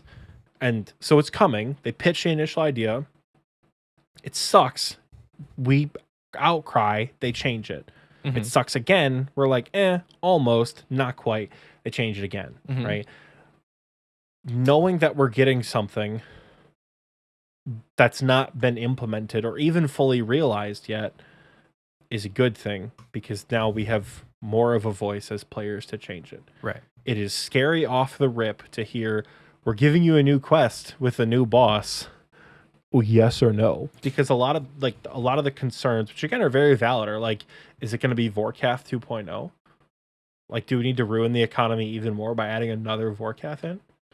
Is it going to have another item that is so crucial to the end game of PVM that if you don't have it, you're not considered in the end game? Right. Like the Vorkath had? Right. So there's a lot of concerns that various people from various communities are voicing. I am in the camp that it is going to be okay, scary as it may be. So just embrace the fact that it scares you and vote accordingly. Understand that it's not coming like today. Right. Once again, I blanket yes to everything in the last poll because it was combat achievements in the new quest. But if it frightens you, embrace it for the next couple of polls and just see what happens. Because if it's terrible, the community is going to let people know. Mm-hmm. But to get all up in arms about something that's not even been fully implemented until this past week, it's okay. Just let it happen. See where it goes. Yeah. Or vote accordingly. Like, if you don't want it in the game, then don't vote for it. That's you're free to do that as a player of this game. We don't want to pressure you into saying you need to vote for every new update, because that's unrealistic. There will be updates that we vote no to because maybe we as players don't want them. And it's not our job as podcasters of the platform to try and influence the community's decision in any way. So you vote how you want this game to look, how you want it to play. And if you're within that 70% of people that say, I guess, no. If you're within the 30% that, what is the math on that? Would he be in the 30% to say no? They said it's like 1.5% of the player base that votes no, because only like 6 or 7% of the player base actually votes. Okay. So if you're in that you're in that small group of people that vote no, then you may not see the update. So who knows? Either way, just don't be a shitter and vote in the poll. Right. Honestly, right. just vote in the poll. Relevant to, because this Tuesday is election day. This episode's already gonna be out by then, but like, hope you guys voted. So, I mean, if you're in the United States, that is. If you're out of the United States, how does it feel to not live in a shit show of a political climate? But that's neither here nor there. Last time we brought up politics, people got mad. One thing they did do unpolled, which had the community up in fucking arms, that I'm sure we could talk about here for a little bit, is the change to the Mumpty. Right. Everyone's favorite Osmumpton's Fang. Osmumpty's Fang. So TLDR, you guys have probably read the blog post, you've seen the YouTube videos, you've listened to other podcasts that have talked about this. Osmumpton's Fang didn't work properly when it first came out. It was only hitting like 6s, and then they fixed it, but they actually didn't fix it, because that was re-rolling the accuracy and defense of every monster in the game. And it's not supposed to do that. It's only supposed to do that within TOA, just like a lot of other weapons. Like the Shadow is more effective. The Karis is more effective only within TOA, especially with the jewels and things. So it didn't work, and it kind of quickly shot the Fang up to like best in slot or second best in slot at a lot of pieces of content, where like stab isn't even the best. Like Fang beat out Blade of Saldor, Whip, and Rapier at Tob. The only thing that beat it was Scythe. Fang was like beating out Arclight at some demon bosses, depending on like what setup you were wearing. Like Fang was nuts, and then it turns out it's broken. So they opt to fix it or make it do what it's supposed to do, which is only reroll player accuracy outside of TOA. People are pissed about it, and it has kind of shaken up the economy, because that, in conjunction with releasing drop rates, people are very upset. because TOA, I think like the entirety of fortified Missouri is worth less than a Torva plate body, because the drop rates are very common and they're very accessible. With the trade-off being, unlike Nex, TOA doesn't suck balls to do over and over again. Right. It doesn't drain you as a person to do TOA, unlike Nex does. So I think there's a big talk of like drop rate and the Fang, like, period. Have you read up on this, Michael, at all? I haven't so much read up on it, but I have been in the Discord chats where people have discussed it. And my opinion is it was a, in quotations, nerf, but I don't think it changed that much. I really don't. Like, in some places, it was 2% less effective now. So to me, if you want to buy a Fang, just buy a Fang. Like, yes, it's common, but I don't know. In my head, it makes sense that a weapon that is as common as it is shouldn't be good everywhere. I guess it's like akin to if they accidentally made the brine saber, better than a whip. Is kind of how it's the blowpipe problem. Yeah. Blowpipe was the blowpipe better than is supposed to be good everywhere. It is not supposed to be best in slot everywhere. Right. And that was the issue they ran into with the Fang. Unlike waiting 4 years and really pissing off the community, they did it 2 months after release. Yeah. I guess in 4 years. Good on them for being quick about it. Right. Because in 4 years, no one's going to remember this time and be like, man, I'm still pissed that they nerfed the Fang outside the raid. Because in 4 years, we're going to have another weapon that will probably, fill another niche use, and the Fang will be less. The Fang will probably be like 10 mil in 4 years, just based on the drop rate and how many are going to be coming into the game. Because we're already seeing it fall below 100 mil for the first time since the raid started. And Jake actually brought up that point. It's like it wasn't actually a function nerf; it was a price nerf. I think I bought my Fang for 200 mil a couple weeks after release. Now it's 74. It was, I think when they announced the nerf, it dropped to like 90, and now it's 74 like a week and a half later. So, yeah. Mima brings up a good point in the recording booth chat, by the way. Essentially, he's saying that, and this is kind of how I feel. And again, this is the tinfoil hat. I don't think it was ever bugged. How they said it doesn't, it works a certain way in the raid and it works a certain way outside the raid. I think that they legitimately nerfed it and blamed it on a bug that was their oversight. I just can't see that still happening legitimately within the game. Like that's like a Kraken level bug that happened. Kraken was supposed to hit you harder. We've talked about it on the show, and it was bugged. And they're like, yeah, no, it's a game. It's a feature. Well, why isn't the Fang being bugged a feature now? You know what I mean? So here, I'm going to play devil's advocate here. Let's say that's completely correct. Let's say Jagex intended the Fang to work exactly as it did pre-nerf. And then they went back and thought, maybe we should change this. And they changed it. And they're like, you know what? Let's save face. Let's call it a bug issue. Because people don't complain about bug issues. But the community is smart, and they found out that it wasn't actually broken to begin with, right? They're calling it a bug issue to save face. Let's catastrophize, is the term I often use in my office. Catastrophize for a moment, right? Say that's what it is, right? Kraken is bugged. What does Kraken being bugged affect? Kraken Slayer tasks. And the ease of which you get some items, right? Yeah. Now let's look at the items that you get from Kraken. You get the Kraken pet and the jar of dirt, which are worthless.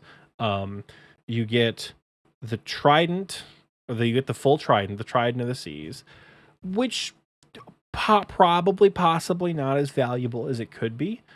But there's 2 counterpoints. Number 1, uncharged trident, a lot easier to get with the little Krakens. Number 2, Toxic Trident, Sang Staff, Kodai Wand, Shadow. See what I'm saying? Like, there's better weapons out there, right? The flippity flip, you've got the tent whip. Tent whip is a pretty good upgrade, but the tent whip is also degradable.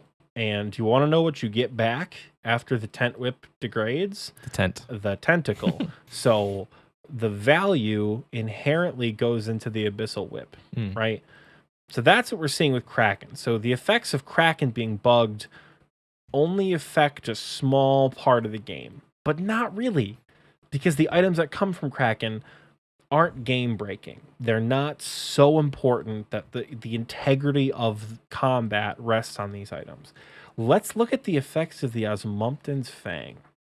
It rerolls accuracy and defense, right? It's not bugged. It works exactly how it's intended to. You're talking now accounts don't necessarily need to land hammer specs at Chambers or Tom. They don't need to land BGS specs at somewhere like Vorkath or Bandos. They can take this weapon that rerolls defense on every single hit, every 5 ticks, to every single melee boss in the game. And it has enough value to not be lost in the wilderness unless you don't have protect item and get smited in your skull, right? It was being used in PvP. Right? A raid's weapon was being used in PvP. We've not seen that since Claws, right? Nothing from Theater of Blood is used in PvP. And hardly anything from TOA except for the Fang was used in PvP. The effect that the Fang had was so much more impactful than a Kraken glitch that it was the blowpipe 2.0. Only this time they didn't give us some time to say goodbye, as it were. They just said in 2 days this shit's changing, right? When we get back from the weekend, this shit's getting changed, right? The blowpipe was a month and a half of changes that went through iterations of here's where we're happy with it. I still think it's the right choice because again, is it a bug or is it a feature? Yes. It's all fine, well, and good when the content is negligible, right? Running up a mountain in Skyrim probably shouldn't work, but it does. Walking a horse up a mountain shouldn't work, but it does. What does it affect? Nothing. Because half the time it takes just as much time to walk through it as it does to walk around it. Right? When you have something I don't know. I think the change was good, even if it was frustrating. I'm probably going to get a lot of shit for that one, too. Yeah. I'm out here saying they should change Varrock and Lumbridge, and I think that the Fang change was fine. Well, here's the thing. I'm going to be in the hot seat this episode for sure. Here's the thing. I don't think the Fang change was as drastic as people think. Yes, it got knocked off the pedestal of being best in slot for a lot of things, but it's still second best. It's still very good. But I think people are just salty and they're like, well, I need the best in slot or I can't play this game. So I'm going to buy my rapier back because they nerfed my Fang. That's the mindset. Poor financial decision, but go ahead, buy it back. So I have a website. Somebody did all the calculations, put it in an Imburger link. And this is basically the DPS changes pre and post nerf. So the difference between, and this is just, I'll rattle off a couple of these. Vorkath, pre and post nerf. It's a 2% difference. DPS before was 9.9. The DPS after, 9.7. You're still hitting close to a 10 DPS every time. It's 0.2. There are some notable ones, big ones. Tecton, when he's enraged, it got nerfed 24%. That's pretty big. But when you think about 24%, do you think about 3.9 versus 2.9? You lost 1 point of DPS damage. 24% sounds like a lot, but your DPS goes from 3.9 to 2.9. That doesn't sound like a lot. I may be ignorant to the DPS calculator nerds. I'm sorry, but that doesn't seem like that big of a deal to be. But DPS calculator nerds aside, Tecton isn't weak to stab. He's weak to crush. So look up the DPS with an Inquisitor's Mace before you start bitching about the Fang. I'm just saying, these were the numbers I pre know. and post. Yeah. Like, yeah. this was good enough for people to say, yes, I'm bringing a Fang to Tecton. Because I think the point was, like you said it earlier, you don't have to bring a Dragon Warhammer and miss 3 times and have to reset your challenge mode, you know? So I can post this link if you guys want to check it out in the description. It's worth looking through just to calm your heart a little bit when you're like, my Fang has dropped 45 mil since yesterday when I bought it. It's gonna be okay. It's gonna be okay. All of that aside, I want to give what if I was a JMod sitting in the meeting, what should we do? Like the what should we do meeting? This would have been my proposal.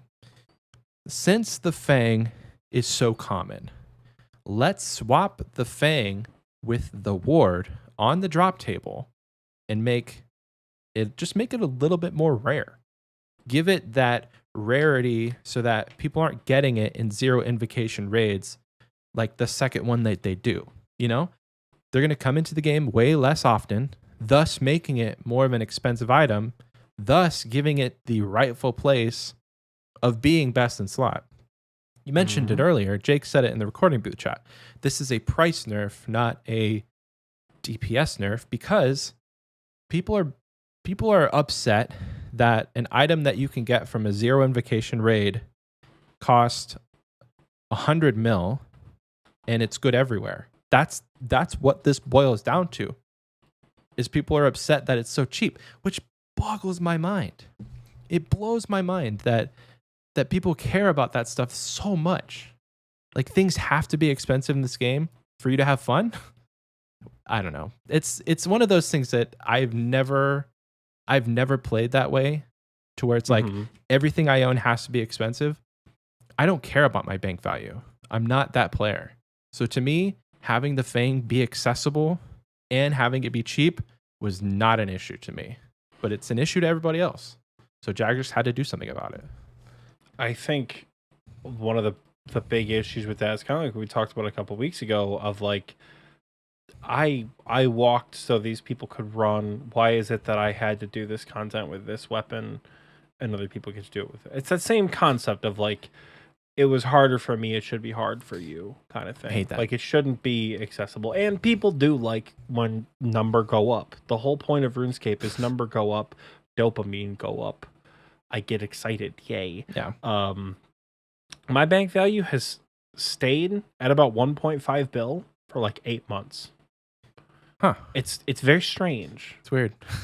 Because items keep changing in price. I bought a scythe at about 520 mil, I think, maybe. And I bought it at about 1.5 bill bank value, roughly speaking. I have pretty much completed my scythe rebuild. Everything I have sold, I now have back, except for like a Vigora's chain mace. Who gives a shit? Though I should buy one before the Wilderness Boss rework comes out. My bank is still 1.5 bill. So it's weird when your bank value doesn't reflect the stuff that you have in there. It doesn't feel good, you know? So it's understandable why people want these items to be expensive. I think eventually it's going to lose its allure of being a raid drop. I think that's another issue, you know? Yeah. Because it's so accessible. Like, yeah. Eventually the Fang is going to turn into the Abyssal Whip. It's like, oh, whip. Nice. Well, it's going to turn into like a prayer scroll from Chambers or the Avernus. I hope it's never that bad. I mean, not in price. I mean, in, hey, you got a troll drop, you got a Fang, or you got the ward, or whatever, the light bearer. Sorry, you got the light bearer. Because the light bearer is already cheap. Everyone's gonna think a bulk of the raid rewards are gonna be troll drops because it's accessible. There aren't that many troll drops at Theater of Blood because not a lot of people can do Theater of Blood relative to Tombs of a Masket. Like, a lot of people can do Tob, yeah. But like, I mean, you say We that. see so many more people in our Discord doing TOA than are doing TOB. Yeah. I'm telling you, the difference is astonishing. You say that, but like I've never heard somebody go, heck yes, I got just this year. Whoa. Well, Troll there are drop. less troll drops, but like, look at it. There's the prayer scrolls and the Elder Maul. Those suck. The Dins, maybe not that great, right? And, Everything else in Chambers, the buckler is also over not 10 great. mil. How much is the buckler? Twisted buckler? Buckler's like 12, 18, something like that. So still Buckler's cheap. pretty pricey, right? But not like toilet paper like we call it the Arcane Prayer Scroll. Yeah. You've got Justice here, which you're more likely to get a 100 mil drop than you are to get an 11 mil drop at top right now. In addition to Rapier, Sang, Scythe, right? TOA, the Missouri mask is not holding any value because of what like the mask does, or more importantly, doesn't do. It's not helmet a Slayer slots helmet. It's hard to keep a helmet valuable in this game because we have Slayer helms, and it's hard to keep a range mage helmet valuable when shit is done on task. Because like, where are the places you use range the most? It's more often than not high level PVM content, and a lot of like, other than Nex, I'm really struggling to think where a Missouri helmet might be better. Your first Infernal Cape, maybe. It's probably more worth it to camp a Torva helmet for solo Chambers. It's probably worth it to camp a Torva helmet for TOA. You don't take Missouri into Corrupted Gauntlet. You wear a Slayer helmet for Hydra. Like, you know, it's things like that where helmet slots are going to lose their allure. You've got the Ward, 8 mil. You've got the Light Bearer, 7 mil. You know, you'll have the Missouri pieces and the Shadow, which will always be cool. But the Fang does have potential to become a Justy piece or an Elder Maul. It's got potential. Right. But I think it's always had. I don't think this nerf has given it that potential. Right. I think it's always had that potential. Oh, but it was just inflated in value for a while. Because it's due to the accessibility of the raid. This isn't me trying to be elitist. This isn't me trying to be gatekeepy. I love the fact that people can do raiding content.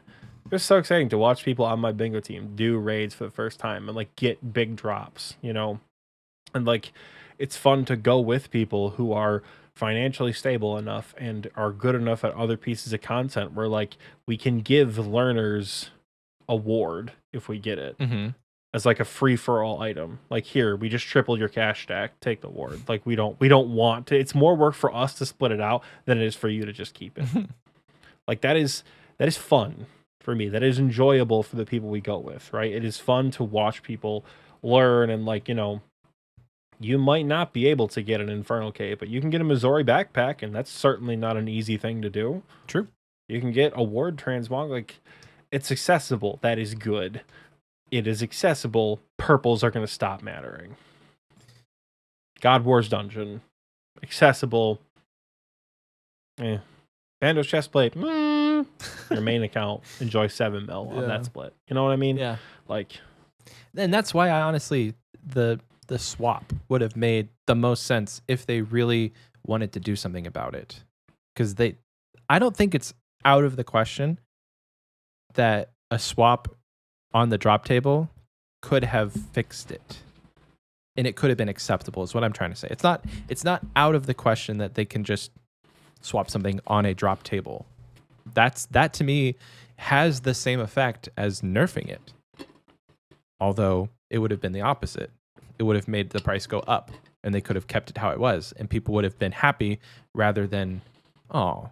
It would have been oh instead of oh. You know what I mean? Because you're making it more rare. If you wanted to keep the Fang how it was, you would have had to put it at the same drop rate as the Shadow. I'm sorry. That would have been the change that needed to be made. And maybe they should have. If you wanted to keep the Fang in its state, it should have been the drop rate of the Shadow. Sure. Change my mind. I mean, I think that's a big ask because, well, maybe not. I mean, from everything Fang that we've said, powerful weapon. The Fang is a powerful weapon, and it's good everywhere. So then why not? But then, yeah. I mean, swapping it with the drop rate of the ward maybe wouldn't have done enough, but it would have made it more stomachable that it was 150 mil, that it was, you know, that the rapier was cheaper. These are all the things that people were complaining about. Bank value go bonk. That's what people want. I think we said it in an episode in the past, but like all Jagex has to do to eliminate all of the complaining is ban the bank value plugin from RuneLite. That's it. Because that would stop people from seeing, like, oh, I go to bed at 1.5 bill. I wake up, now my bank's at 1.2 bill. What did I just lose?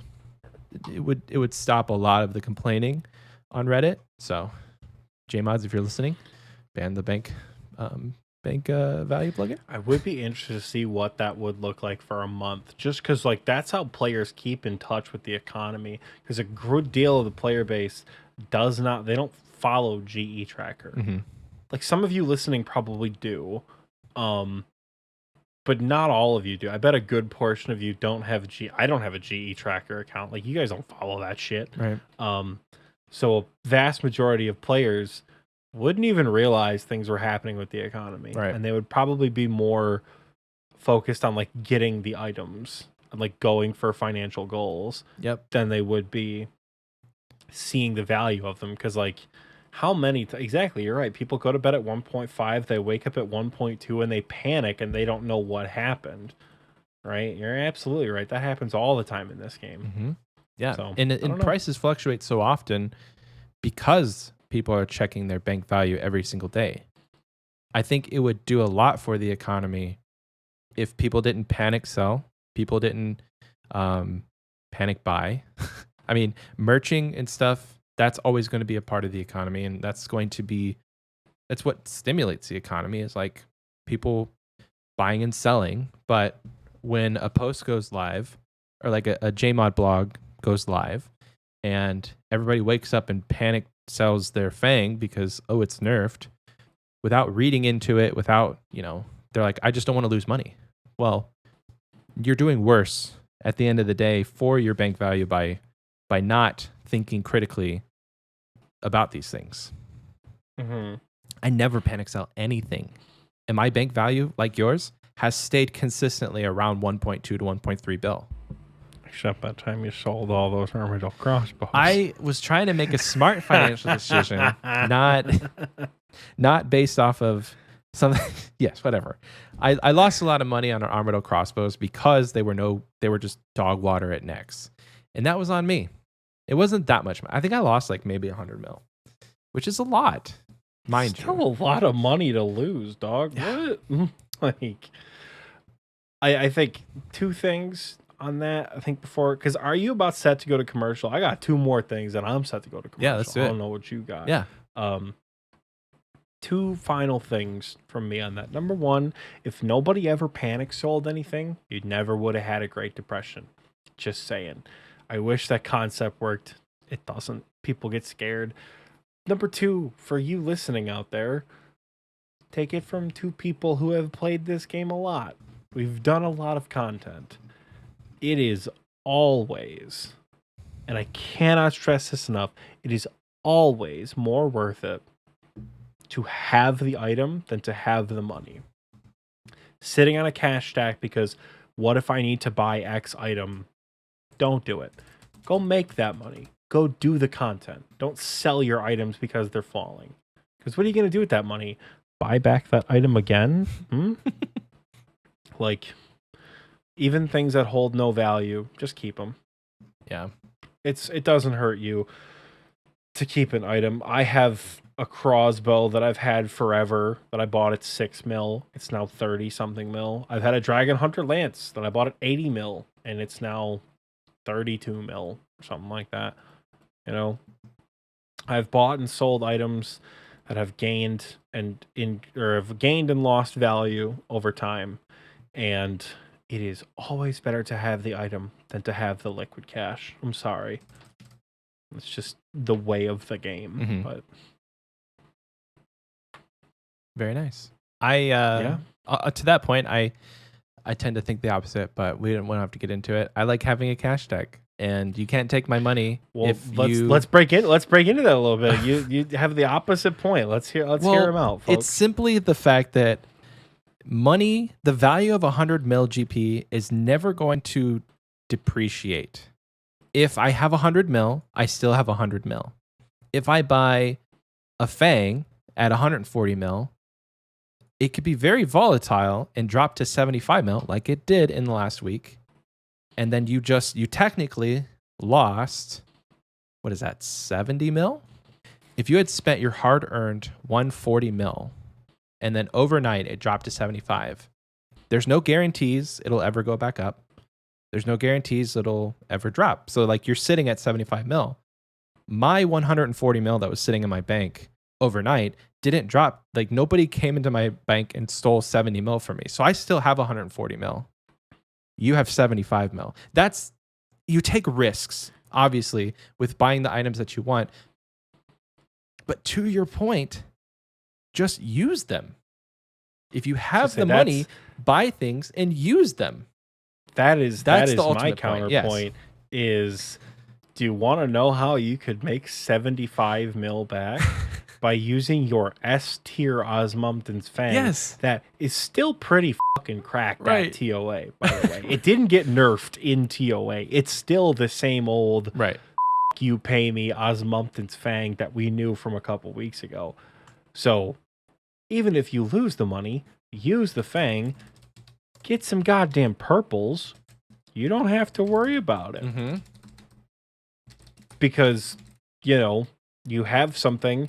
And the opposite happens where you think, you know what? No, I want a cash stack. I'm going to keep this. I'm not going to buy this item right now, especially if it's going to stay at 60 mil, right? If these Ancestral Robe Bottoms are going to stay at 60 or 70 mil, I don't care, dude. It's fine. We'll just let it sit. I'll get that money eventually. Ancestral Robe Bottoms are like 108 mil. Oh, I wish I just had them. But they just keep going up in price. They're 102 right now. But so you also take the opposite risk. Get the items. Use the items. I don't know. Selling items because panic, bad. Using items because making money, good. Yeah. It's in the end, it's a two-way street, and you can drive on that street however you like. There's two obvious no pros paint and cons. on the roads. It is absolutely chaotic. There's no signs. There's pros and cons to both, and obviously for your account and how you play, you have to weigh the pros and cons and how you want to spend your money and things like that. So I think that's a great place to send them off with that thought lingering in the back of their head as they watch this commercial. I agree. See you folks in a little bit.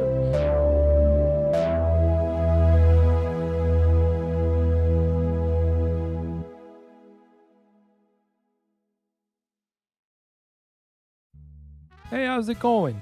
Name's Tony. Some people call me Fat Tony. I don't really know how I feel about that. But welcome to my pizza shop. This is Tony's Pizza Bases, located out here in the wilderness. I don't know how to feel about that, but it's kind of the hand you're dealt, I can hear you asking me right now, Fat Tony, why are you out in the wilderness? Why are you out there? Well, I'm fleeing for my life, I had to flee Misthalin. There's this nasty rumor about me that I poisoned old King Rold. There's no basis for that. So you come into my shop out here in the wilderness, what you gonna get? I got everything you need to make a pizza. Got your cheeses, got your tomatoes. Hey, and if you kill a rat out there, I'm sure you could probably find some meat for your pizza, but if you ain't into that, I don't know what to tell you. If you come out here, come out to the wilderness, I'll make you a pizza you write your mama about it. I know it's gonna be dangerous, right? I know that. But I'll tell you right now, it's worth the risk. Come and see Fat Tony. Come and see for yourself. Your time is valuable, and so is mine. I got some bandits to feed. They're getting kind of hungry. I'm gonna hit you with my tagline and close it out. Here we go. The name's Fat Tony. I'm an expert in pizzas, both the making and the eating. Oh, real quick before I go. If you're ever out in Drano Village, I got a cousin named Fortunato. Tell him Fat Tony said hey.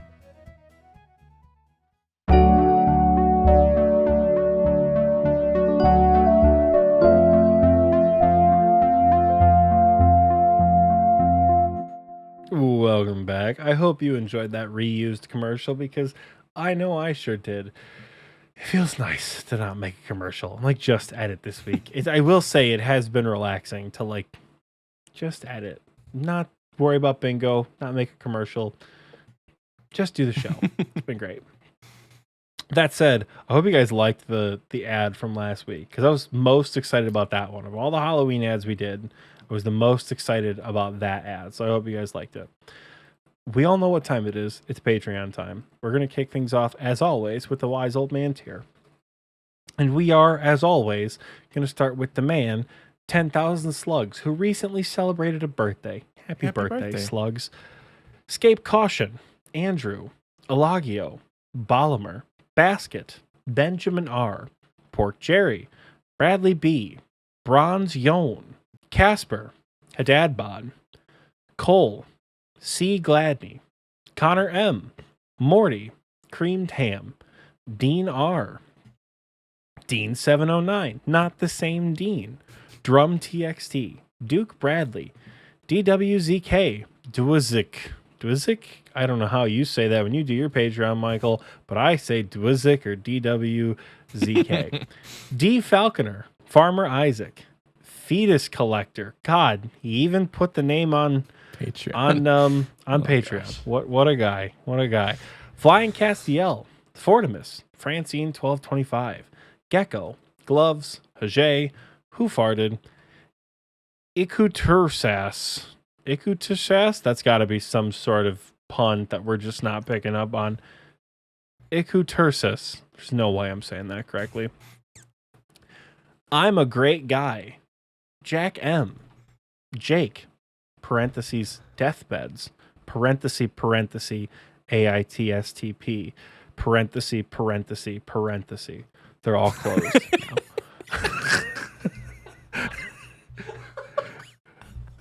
Glad you like that one, Michael. Jake W., Jerry, John Pounder, Kevin B., Kiosk Bane, Potato Pancake, Posh Padre, Magmorpheus, Miyamo Poppy, Migril, Mike Oxmall, Mima, Moist Sean, Nasty MFer, Nick My Knack, 999, Ninja Turtle Ruby, Obsidian Paladin, Old Mate Dill, Old Nikya, Okami Damashi, Poorly Hung, aka I Swallow, Real Crazy, Reclinatus, Russ of Fury, Salted Snail. I always want to say Salted Snake. I'm still getting caught up. Sir Solo Fat Man, Skalaxin, Sholdveg, Slayoxis, Solaire, Tank Neek, the Chungaroo, the Rep Dog, THG Bang, Thormac, Troll, Tyler, Valdon, and Zach without a K. Oh, so many of you. We love the support. You guys are fantastic. I'm so glad that like y'all have persisted with the support after we have hit the goal. That just feels good. That's a feels good, man, as the Twitch folks would say. It really is, because you guys did it for the shirt, and you're gonna keep doing it either because you forgot or because you just like us and like supporting us. And you know what? We love that. Either way, we're okay with that. So moving up a level from Wise Old Man to KBD, we have Aaron S., a guy named Spare. Spare. You follow? We're Twitter mutuals, and I don't know how to pronounce it. Spare or Spari? I would talk to him in DC. It's Spari. I was wrong on both of them. Awesome. A guy named Spari. Bloodman, a.k.a. Young Kyle.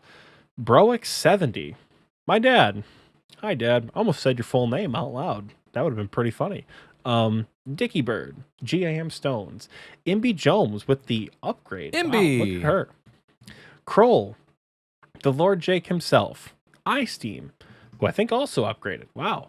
Our third favorite supporter, Ralph, Rylithian, SatanBot666, Seth Shep, Skooma92, who's home, by the way, came home from Ukraine, Spartan Fire, the Big G Jordy, the Crayola Crayon, and finally Toast No Toast to round out all the patrons. That's 96 names in total that we just shouted out. Very impressive. Wow. Once again, I'm forced to say we appreciate you guys' support unendingly. You're all mega giga Chad badasses. We love you all very dearly for your support. You guys are freaking awesome. Much love. Normally I would talk about a goal, but we met it. Hey, yeah. We did it. We did the goal. So shirts are coming out soon, and hopefully not this episode, but after the meetup. So not this Saturday, but like by like next weekend, like 2 weekends from now, we'll be able to show you guys the design. And I think Michael and I have like capped it off to like whoever subscribed by the end of October, which is already passed. All of y'all are getting shirts. So I think it's like 160 something people. Yep, not total. just the 150. Yeah, so by the end of October, if you were subscribed on Patreon, we've got that data. We'll send you a shirt. We're thinking the design is going to have all 4 of our characters. So Gnome Child, Party Pete, Wise Old Man, KBD. Because I want to give like some context because we really have been working on a design. I don't just want to say it's coming and make it seem like it's not. It is. There's a super rough draft of something I drew up and can send to Michael that is vaguely based on our tattoo that we just don't want to show you until we have the tattoo. So that's another reason why we've been kind of like, kind of hesitant about it, because we want to show you the tattoo before we show you the design. Then it will make sense. It'll be super cool. But I'll put the super shitty drawing on screen right now that I did in my office. Hopefully that it gives you guys some context of what you'll have. The meetup is this weekend. Yeah, I was gonna say, like, you still have time.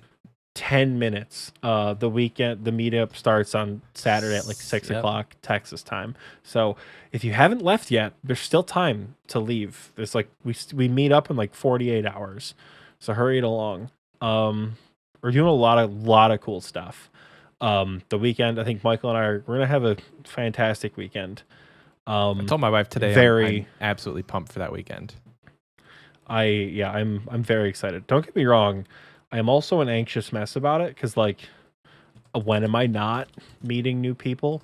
But I am very excited. It's going to be weird seeing people in public for, like, the first time ever. Because, like, you speak to people every day, every week for several years and just don't see them physically. You don't really think much about it.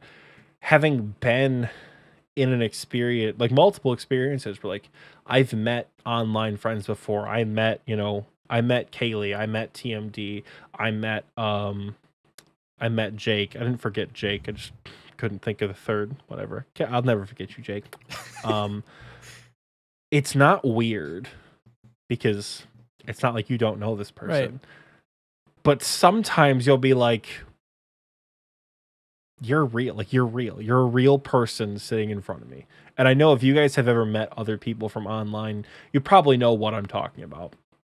That very like, okay, you are a human being. I don't know. It's very interesting, and I'm excited to like see that with all of you guys because it's gonna be a good time. It's gonna be a bit surreal, like meeting you, like us meeting in person, because collectively, I think. Over the last 2 years, we've probably spent well over 500 hours together talking in voice chats. I venture to say 1,000 hours potentially. Probably. I mean, like just podcasting alone, we've probably done 500. That's true. Yeah.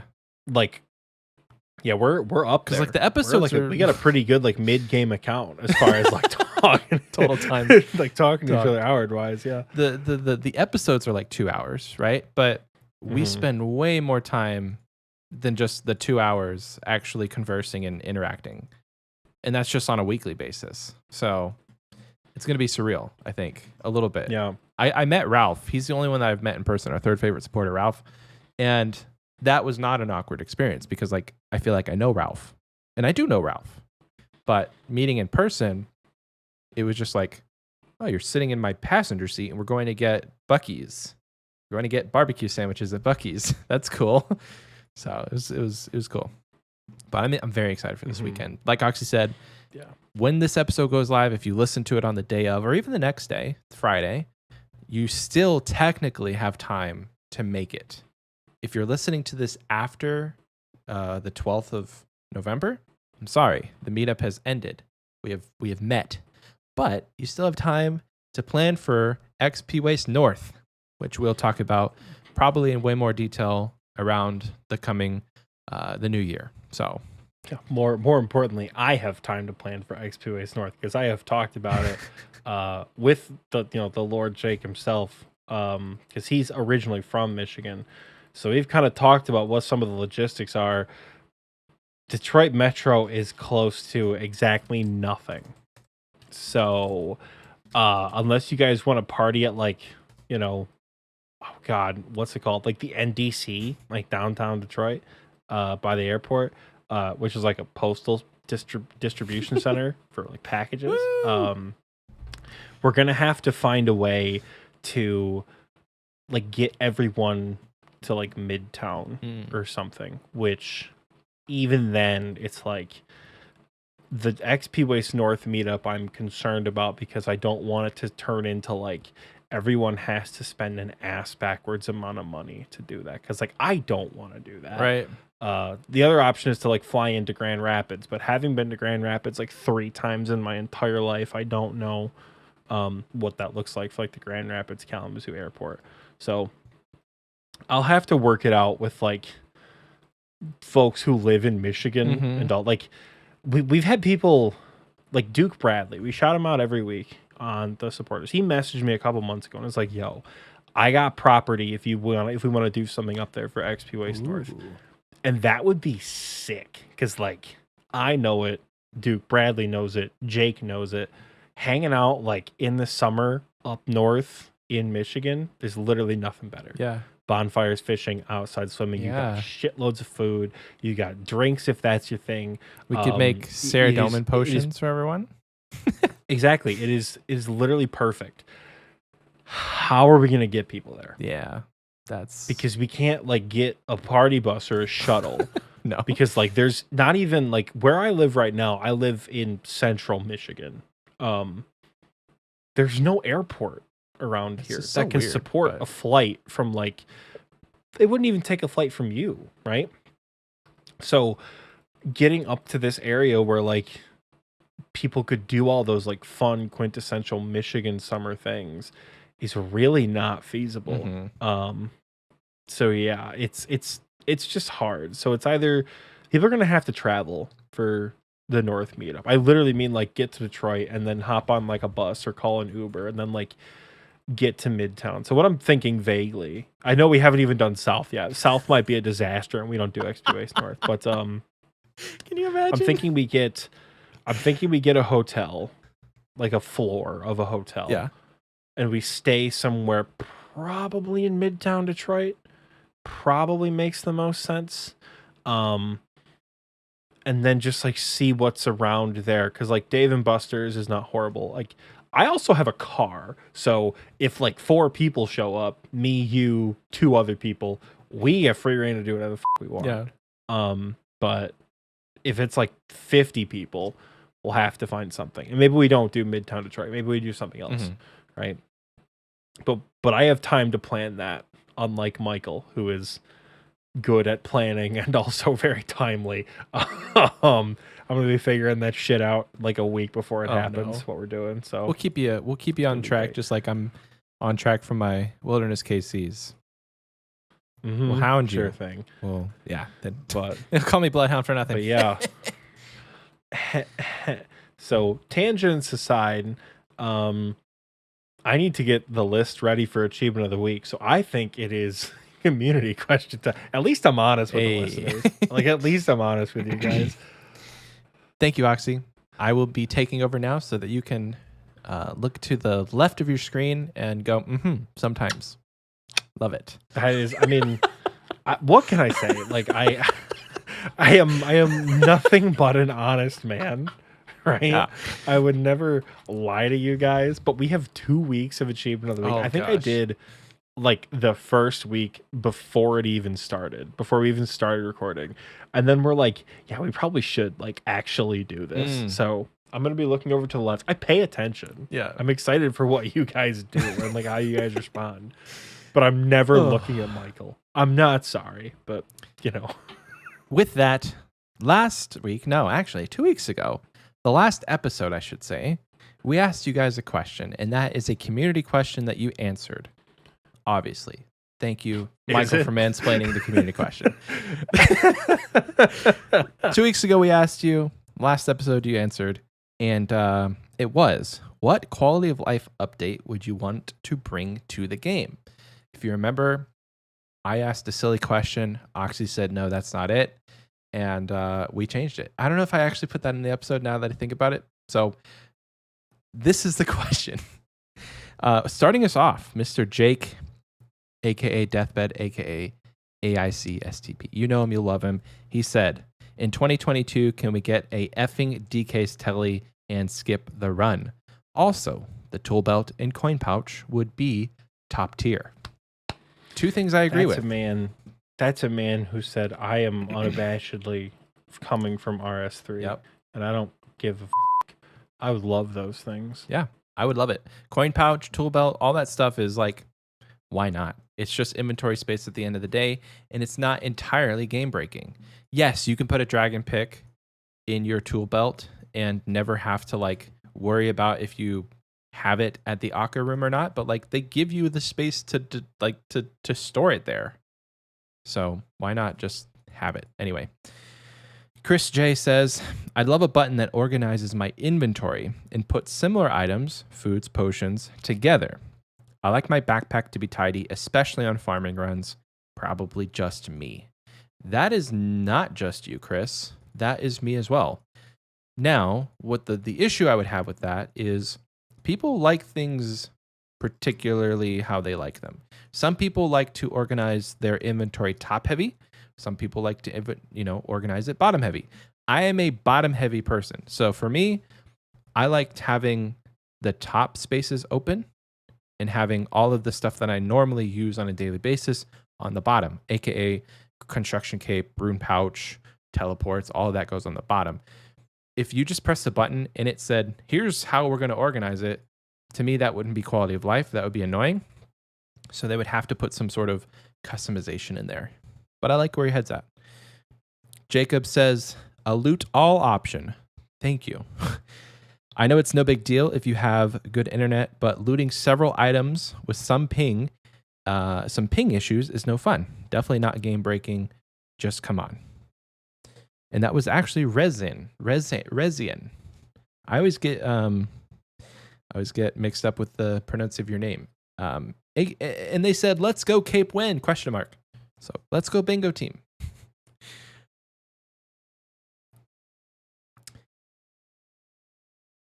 Grooch. That's a name I cannot pronounce. They said, fairly minor, but would love to have Zaf take the money directly from your bank to get his magical wooden sticks. I'll go a step further, and I'm not sure if this is said in the actual QOL, but my QOL that I am submitting for this community question,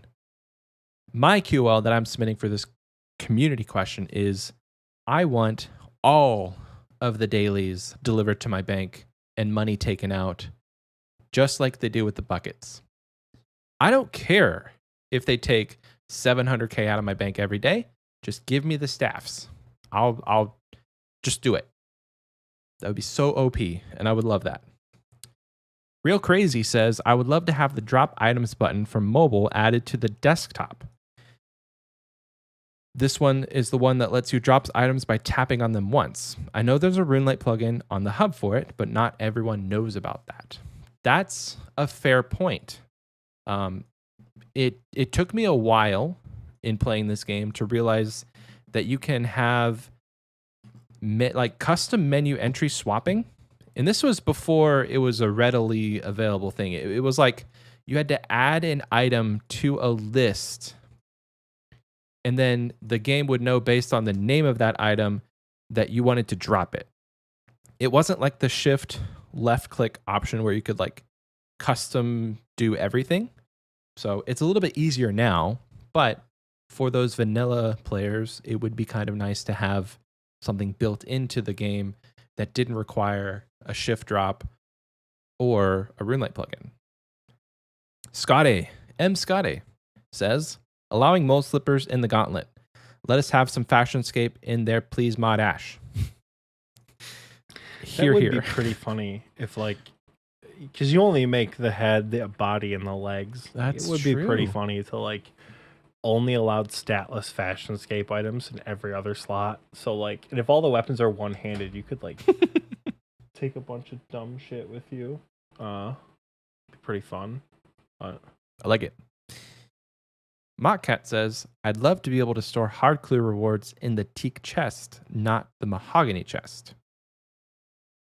That's a UIM specific quality of life that I guess I understand it, but I've never lived through it. But I'm sure it helps you. Sitting Rat says, we need more shield slot items, honestly. More shield item slots. Shield slot items. And finally, for the Spotify community question section, Young Max says, remove Wildy KCs from combat achievements and move They Grow Up So Fast to Grandmaster. 34 attempts and I still haven't gotten it for my hard combat achievements. Do you know anything about that one, Oxie? I have no recollection on. They Grow Up So Fast is actually pretty quick. You know my advice, Young Mac? If you don't have it already, it's going to sound like shitty advice. I promise you I'm not trolling. Just kill Sire quicker. And I swear to God, it sounds like an elitist troll. Bring claws, bring someone with spec transfer, and kill Sire quicker. That's how you're going to get that combat. I had to have, I think Ralph spec transferred me, and I just clawed the shit out of Sire. That's how I got that one done. Because if you spend too much time trying to kill the little things, you're going to have a hard time actually trying to kill Sire, because it's going to keep spawning them. Because Sire will consistently spawn those little shitters until like a certain number are on the field, and then it will stop, which is usually when it has like a lower HP threshold. So if you spend a majority of the fight trying to beat them back, you're never going to actually kill Sire. Just claw the dog shit out of it and hope you kill it quickly. I know it sounds like bad advice, because it is. Just kill it faster. I'm sorry, but just kill it quick. Hey, if you need somebody to spec transfer for you, hit us up in Discord. You know where we are. Moving over to our YouTube replies. We got a couple here. So same question. What quality of life updates would you bring to the game? Fury Wall says, coin pouch and loot share system. I know about the coin pouch. Obviously, we just talked about that. But I'm not as familiar with the loot share. I know that it has something to do with like, if you killed a boss and suddenly you got tacits, it would break the items into different parts and just give you GP. Correct me if I'm wrong on that. I don't know. So Samedian in the recording booth chat says loot share splits rare items into 120 parts, and you get a certain amount of parts, like it becomes shards of an item, not GP. That's coin share. Oh, that's cool. And then I guess what? You just shell those shards for the equivalent money. Oh, and then, okay. The story unfolds.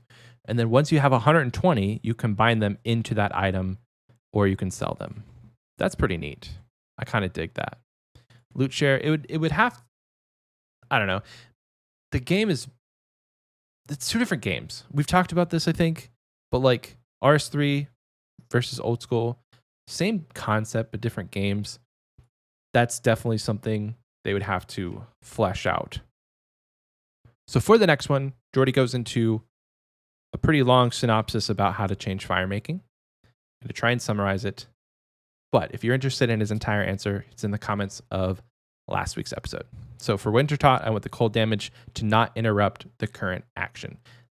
Yes. So Wintertot currently fricks you over because if you're fletching and you get damaged, you're not fletching anymore.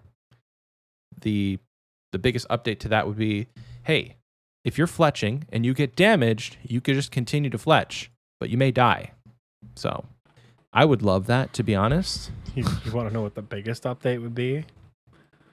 To remove Wintertot, but like I'm not gonna. It's good for a lot of things. I just hate it. Yeah. I'm sorry, I just hate it. He finally says at the end, he says, if they don't give us anything else for fire making, then I would consider it to be the last skill to max because I hate the current state of the skill. Jordy, I'm with you. It's very dumb. As a skill in this game, I don't think it holds any sort of value, but that is neither here nor there because it is here to stay.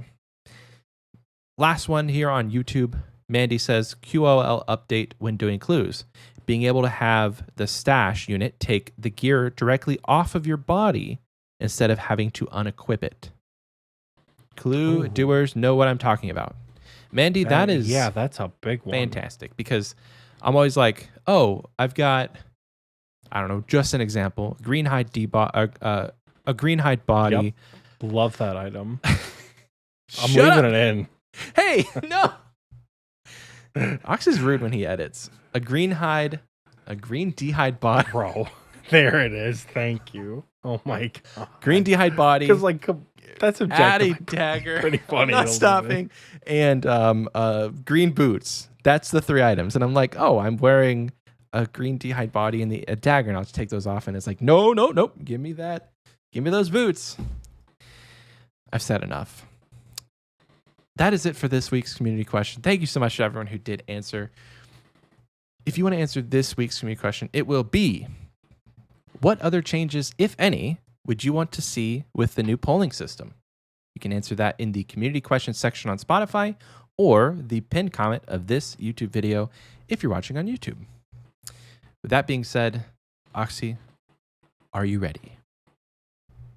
I am ready. And boy, do we have a thick achievement of the week this week.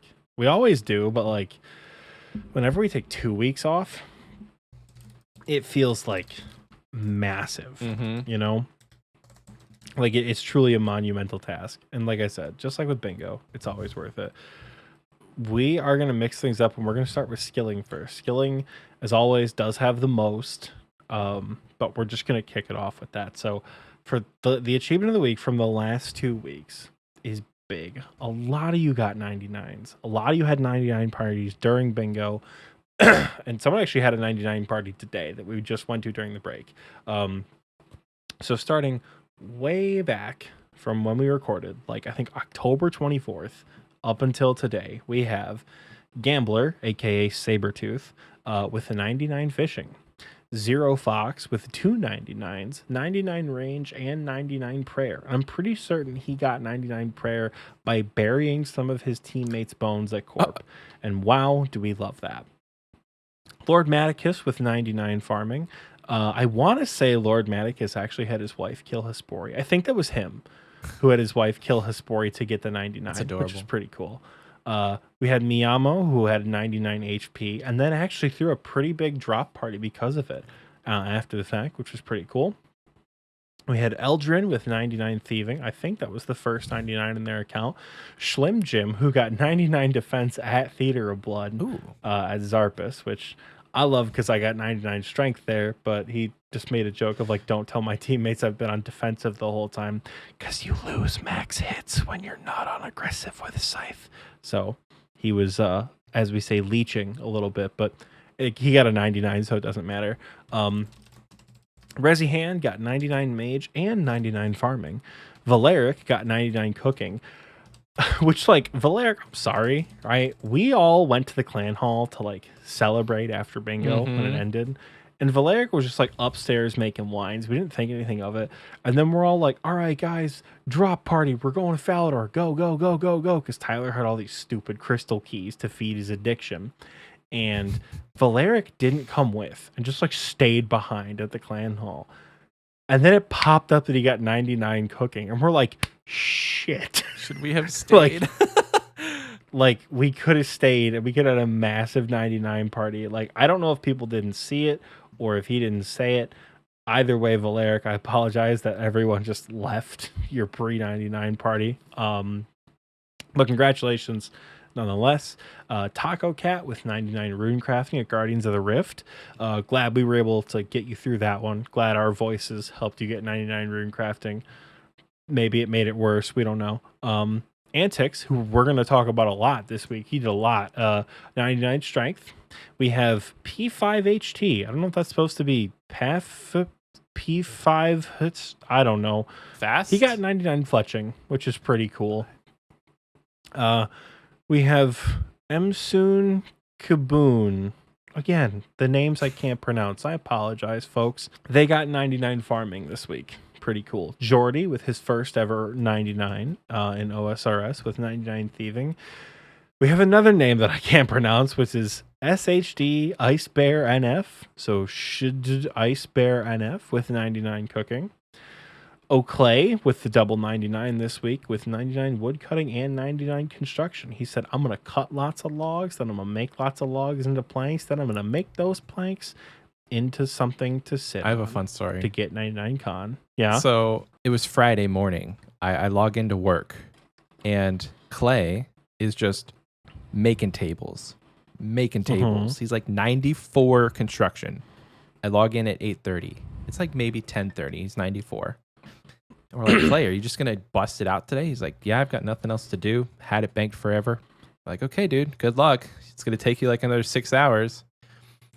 I'm playing games. I'm playing RuneScape after I get off work. I see 99 construction in the chat. The man did it. 93 to 99 in one sitting doing construction. Absolutely insane. It's a lot of XP. It's like 8 million experience. Yes. That's nutty. So good for you, Clay. We have Young Mac.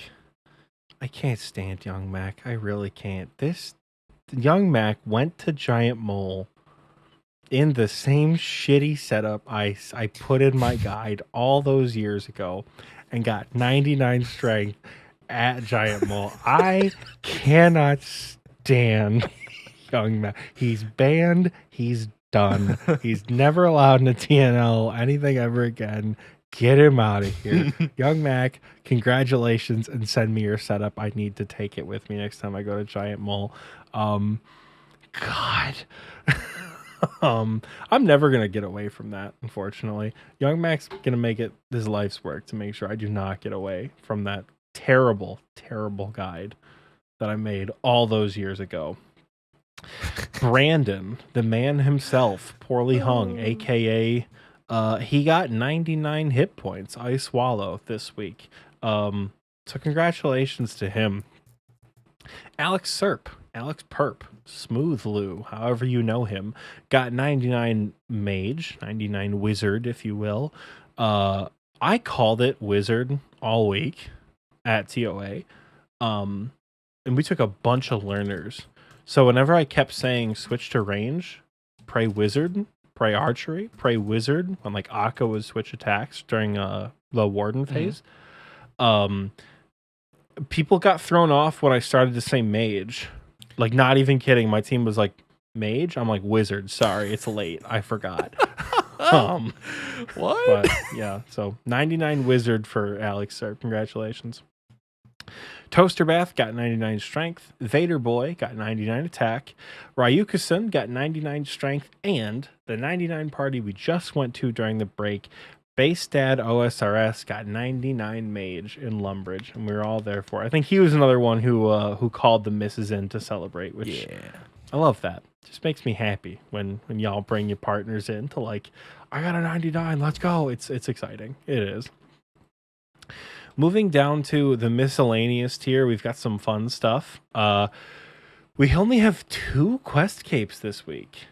We have Flatjack and Lord Maticus, who both got their quest capes. I think Furrywall also got his on his Iron Man. But I don't know if it's like if it's his first ever quest cape. Either way, congratulations to you 3.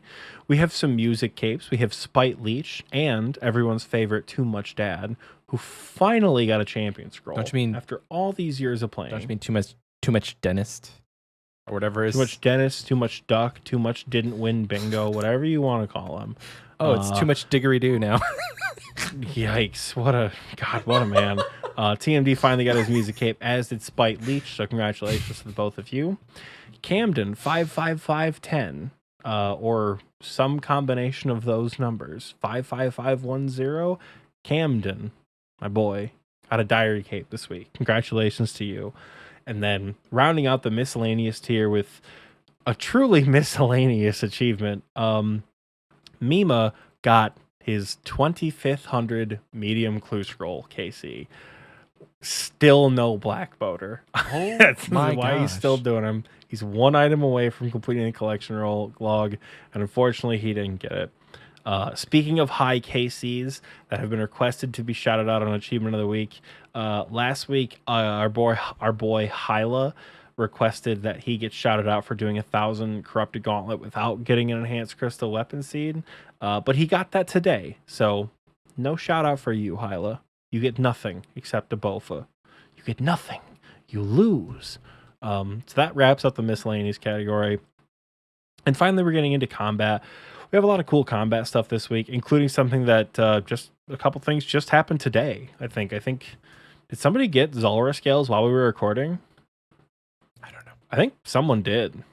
I think someone got Zulrah scales while we were recording. I don't know. The collection log plugin has been super cool because whenever people get Zulrah scales or fire capes, it pops up now, so we know. But kicking off combat with our single favorite thing in the whole world, which is our first fire capers, we have Galactic, Vuru, False Doggo, Langdoc, and Jake427 all got their first fire capes this week, and it took a lot of them multiple attempts. So congratulations to you guys for having the best in slot cape for a long time. It's gonna be there for a while. It's still my best in slot cape, so you're gonna be using it for a while, unless you're better than me, which I really hope you are. A lot of those were during bingo, which I thought was hype because we had Yeah. a tile to get a fire cape. So congrats, guys. Yeah, we had a tile that was like earn a certain number of Tazar points, and fire capes were worth 3 points. So if like 10 people got fire capes, they completed it. And a lot of teams, my own team included, were like pushing people to get fire capes. And if it wasn't your first, it was your second to go unlock the Inferno track. But you can actually do that without sacrificing a fire cape now. You can just go to the Tazar Rec challenge for that, which is pretty neat. But you still have to kill Jad. Moving away, you still have to kill Jad at least once. Moving away from the fire capes, we do have more first this week. Remember how I said we were going to shout out Antics? Surprise, we're doing it again. He got his first gauntlet and his first corrupted gauntlet KC. He got his first corrupted gauntlet KC like an hour ago. Oh, nice. So congratulations to you, Antics. We have Chris, who got his first Zulrah KC. And I'm not sure if that was recently. Like, I don't know if that was 2 weeks ago or like 2 hours ago. I genuinely don't remember. Maybe Chris got his first gauntlet KC while we were recording. Somebody did something else while we were recording. I don't remember what it was. M. Scotty also got his first corrupted gauntlet KC. A Frightened Couch got his first Zulrah KC. PP Hayes got his first corrupted gauntlet KC. Gauntlet cape also pops up, which is super cool. Jordy, the big G Jordy, as some of you know him, got his first Zulrah KC. And Troll got his first Fazani's Nightmare KC, which, God, I hate that boss so much. I will never... Oh, God, PNM makes me sick to my stomach. So congratulations, everyone, for getting your first KCs. And what is the combat section without the sexy cosmetics that come along with it that flex your ability to play this game? Troll here with the back-to-back. He got his Missouri kit, I think, the day after bingo ended. He said, you know what? I'm just going to get it. Now I've got the golden backpack, which is pretty cool. But you know what is a little bit cooler than that? The Verzik Slayer helm. Rounding out Achievement of the Week, that also happened about half an hour ago. Our dear friend Immortal completed the master tier of the combat achievements and is now one of 2 people in TNL who can use the Verzik Slayer helm, with the other being our Grandmaster Jesse. So congratulations to you, Immortal.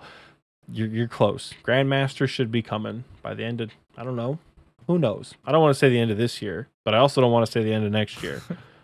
So Grandmaster when? Question mark. In any case, congratulations to you, Immortal, and congratulations to everyone who got shouted out for Achievement of the Week. I know it's frustrating when we do 2 weeks off. You guys don't get shouted out. I do apologize for that because recently it's been kind of my doing that we aren't having episodes. So apologize for you guys who do some cool shit and then just don't hear about it on the podcast, because I know that's part of the reason why people get so excited about Achievement of the Week is because they get shouted out. Hopefully we go back to a weekly schedule for a while, but I'm going to level with you. Between Thanksgiving, Christmas, and New Year's, we might be having a lot of 2-week breaks coming up. So keep doing awesome shit. Keep posting about it in Discord. Keep posting your drops, your troll drops, your pets, your shits and giggles.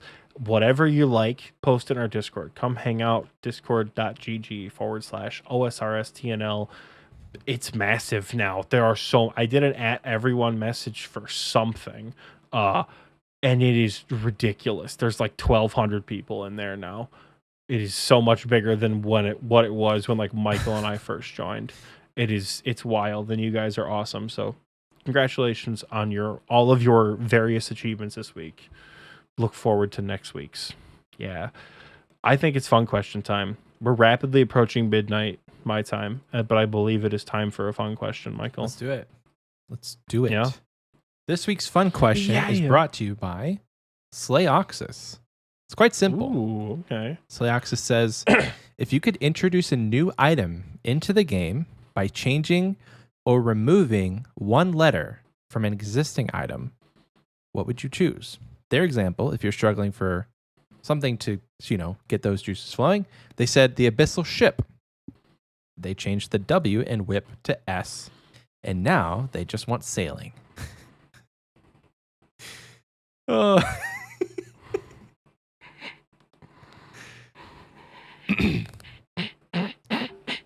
There's so much stupid shit you can do. Oh man, there's so much dumb shit you could do. One letter. One letter. Okay, so the first thing that pops into my head is the Elidness word, where instead of being a shield, it's just the word Elidness. You can't equip it. It's just in your inventory. Okay. It just says Elidness. That's what it is. The tire cape, which instead of being a cape that looks like it's burning, it's just a tire that you carry around. No melee bonuses. Just a big, like one of those ones you see football players like flipping, like a tractor tire, but like, disproportionately large, carried on your back. Oh God. Yeah, I don't know.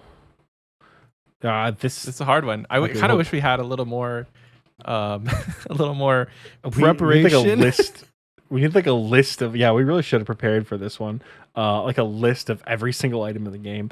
I'm just looking at like what I have equipped right now. Yeah,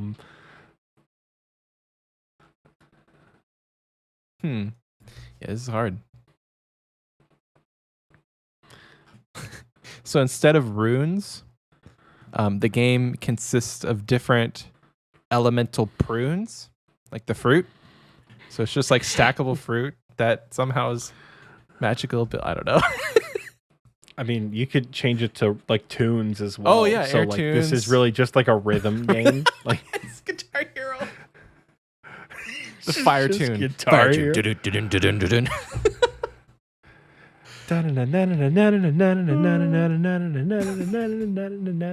God, that'd be so much fun. Someone should do RuneScape music on like Clone Hero or whatever it's called. But then, oh my God, hold on. You also have like rune equipment. So like I just got a rune warhammer from Kraken, right? A tune warhammer. So every time you hit an enemy, it's just a different sound. Like every rune weapon is now a tune weapon, and it is just a different musical instrument. So like the tune longsword is a piano, the tune scimitar is a saxophone, the tune warhammer is a tuba, and you're out doing PvM with just the worst symphony in the world, and it's just random fucking noises the entire time. Like, could you imagine what free-to-play would sound like with tune weapons? Oh my God. And like the quality of the instrument goes up as it's like bronze through rune. So instead of like a good, I guess that doesn't make sense because you said all of your tune. It's just tune armor. Yeah. Yeah. No, only tune armor and tune bronze weapons do that. tune. Once. The one that I could think of because I looked at my skills tab is instead of crafting, we have a rafting skill. So like whitewater rafting, baby. Your chance of dying goes up or down. Hold up. A punter skill. Instead of hunter? So you just go around kicking shit as far as you can. And once you get higher, like a high punter level, you can like kick bosses several tiles backwards. It's a new combat skill. Instead of fishing, it's no. Instead of fire making, it's tire making. So there's now cars, and you work at Discount Tire. That's how you get your tire. That's how you get your tire. Yes. Yep. Mining could be what? This question in my mind works better with rhymes instead of like actually like changing one letter. So like mining could be whining because people whine about mining so much. Yeah, I was say if I'm allowed to change 2 letters, right? I know it's only one, but if I'm allowed to change 2, I would change ranged to aged. Just remove the R and the N, and then you just train the skill by being online. You just get older. This is now the account age skill. Exactly. Yeah, it's called. We have that skill already. It's called time played 193 days, 9 hours. Jesus Christ. Dean 709 says kissing instead of fishing. Hey, yo, buying girlfriend 10K. We do exactly. We've had that for a while, but it's a good fun question. Short fun question, but like I feel like we could expand upon it for like everything. Yes. Like you could change letters around for a lot of things and it could become a different thing. Again, I kind of wish we gave ourselves a little more time because there's definitely so many items in this game that just a little tweak. Like I love their example, an abyssal ship. I never would have thought of that because now I just went sailing. Jagex, pull a new skill and give us sailing, please. I'm almost max and I say, let's do it. It's a Saradomin bra now. So you just wear like, whenever you want to heal, you have to like take time. You're like, hold on a second, Olm. And you're like putting a bra on every time you need to heal up. Which for most of the RuneScape players would be difficult. Because I don't know how to put one of them damn things on. For our I feel like for our 96% male audience. No way you ticky putting a bra on in the middle of an attack. No, here's how it would work. It's again for our 96% male audience, it's one of those bras that have like the swirly straws coming out of it for like women in festivals to still be able to drink. You just like store drinks God. Oh my god, that'd be horrible. Yeah, absolutely. And it would add one hell of an element of fashion. You'd have to wear it in your like your. You have to wear it over your armor. Over your armor. I'm thinking it has to take up your armor slot. Like you have bandos tassets and then just a bra on. That's like effectively what I wear to work every single day. So like fine by me. I just think it would be funny to see like full Torva and then like a light blue Saradomin bra over a bunch of dudes getting ready to go to hard mode job. They're just like pulling up their Torva helm. All right, right back to it. Oh my god, what is this devolved into? This is I think it's time to go to bed. Xpwaste shenanigans. Yeah, I think it's time to send sleep. them out. This episode's it's gone on for far longer than we intended, but we're leaving. We're gonna call it a night here. So if you guys want more of us for some reason, go check us out on our socials. Every link you will ever need is in the description down below, as well as links to the things like the FANG DPS calculator, all the news posts, all of that. If you guys were able to hang on this long, thank you guys so much. Support us on Patreon, subscribe on YouTube, follow us on Twitter and Instagram, like us on Spotify, do all the things. Come to the meetup in a couple of days. You know, and let us know you're coming. Not there for please RSVP. Please let us know. There's not registration, but like it would be nice to know. Rough head count. Yeah. Otherwise, I think that about covers it. Michael, you got any last words for us? GZ on 99 Slayer, Michael. GZ on your max cape. Oh, Michael. on the max cape. Not yet. It's gonna be hype. It will be though when that comes out. Well, folks, we will see you guys next week for what could be an uber scuffed episode with Michael and I. Excited. In the same room for the first time ever. See you guys next week.